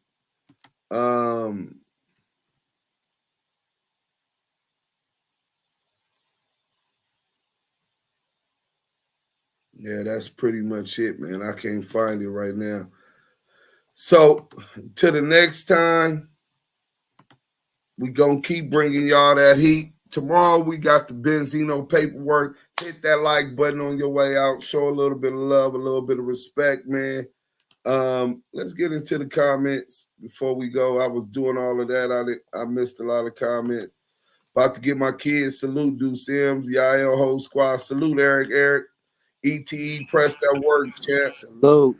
Low Weasel wrote, damn, that's nasty work. Shit get deeper. Yeah, it's what Detective Pooh named it, the Labyrinth. All the Hunterside top snipers then turn on CS2. They said they gonna expose them for being like Diddy and fucking with transmissions. But they was cool with it when they was over there with them. So you got that, right? Make it make sense. Blood, yeah. Beast mode. Hebrew, salute, King. Good content, homie. Hey, man, salute. RDL. All right, Chief Quistel dropping receipts. That's the only way we do it, bro, is with receipts. Ray Gage, CS2 back. It's some real snitches in this world. Like it. Run it up. Salute.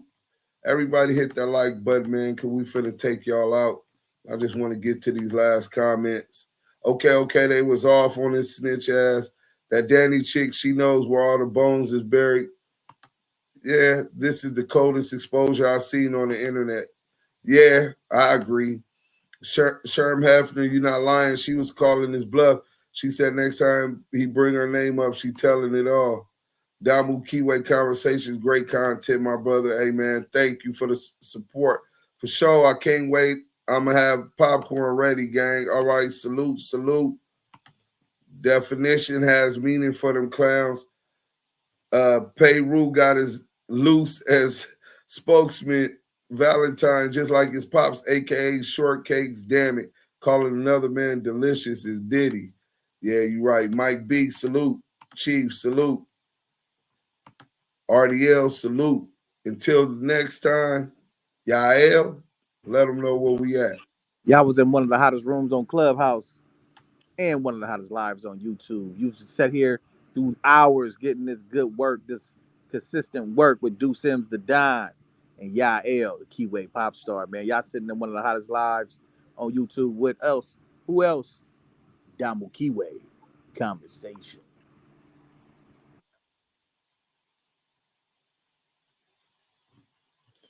Damu Kiwe Conversation. All right, we gone.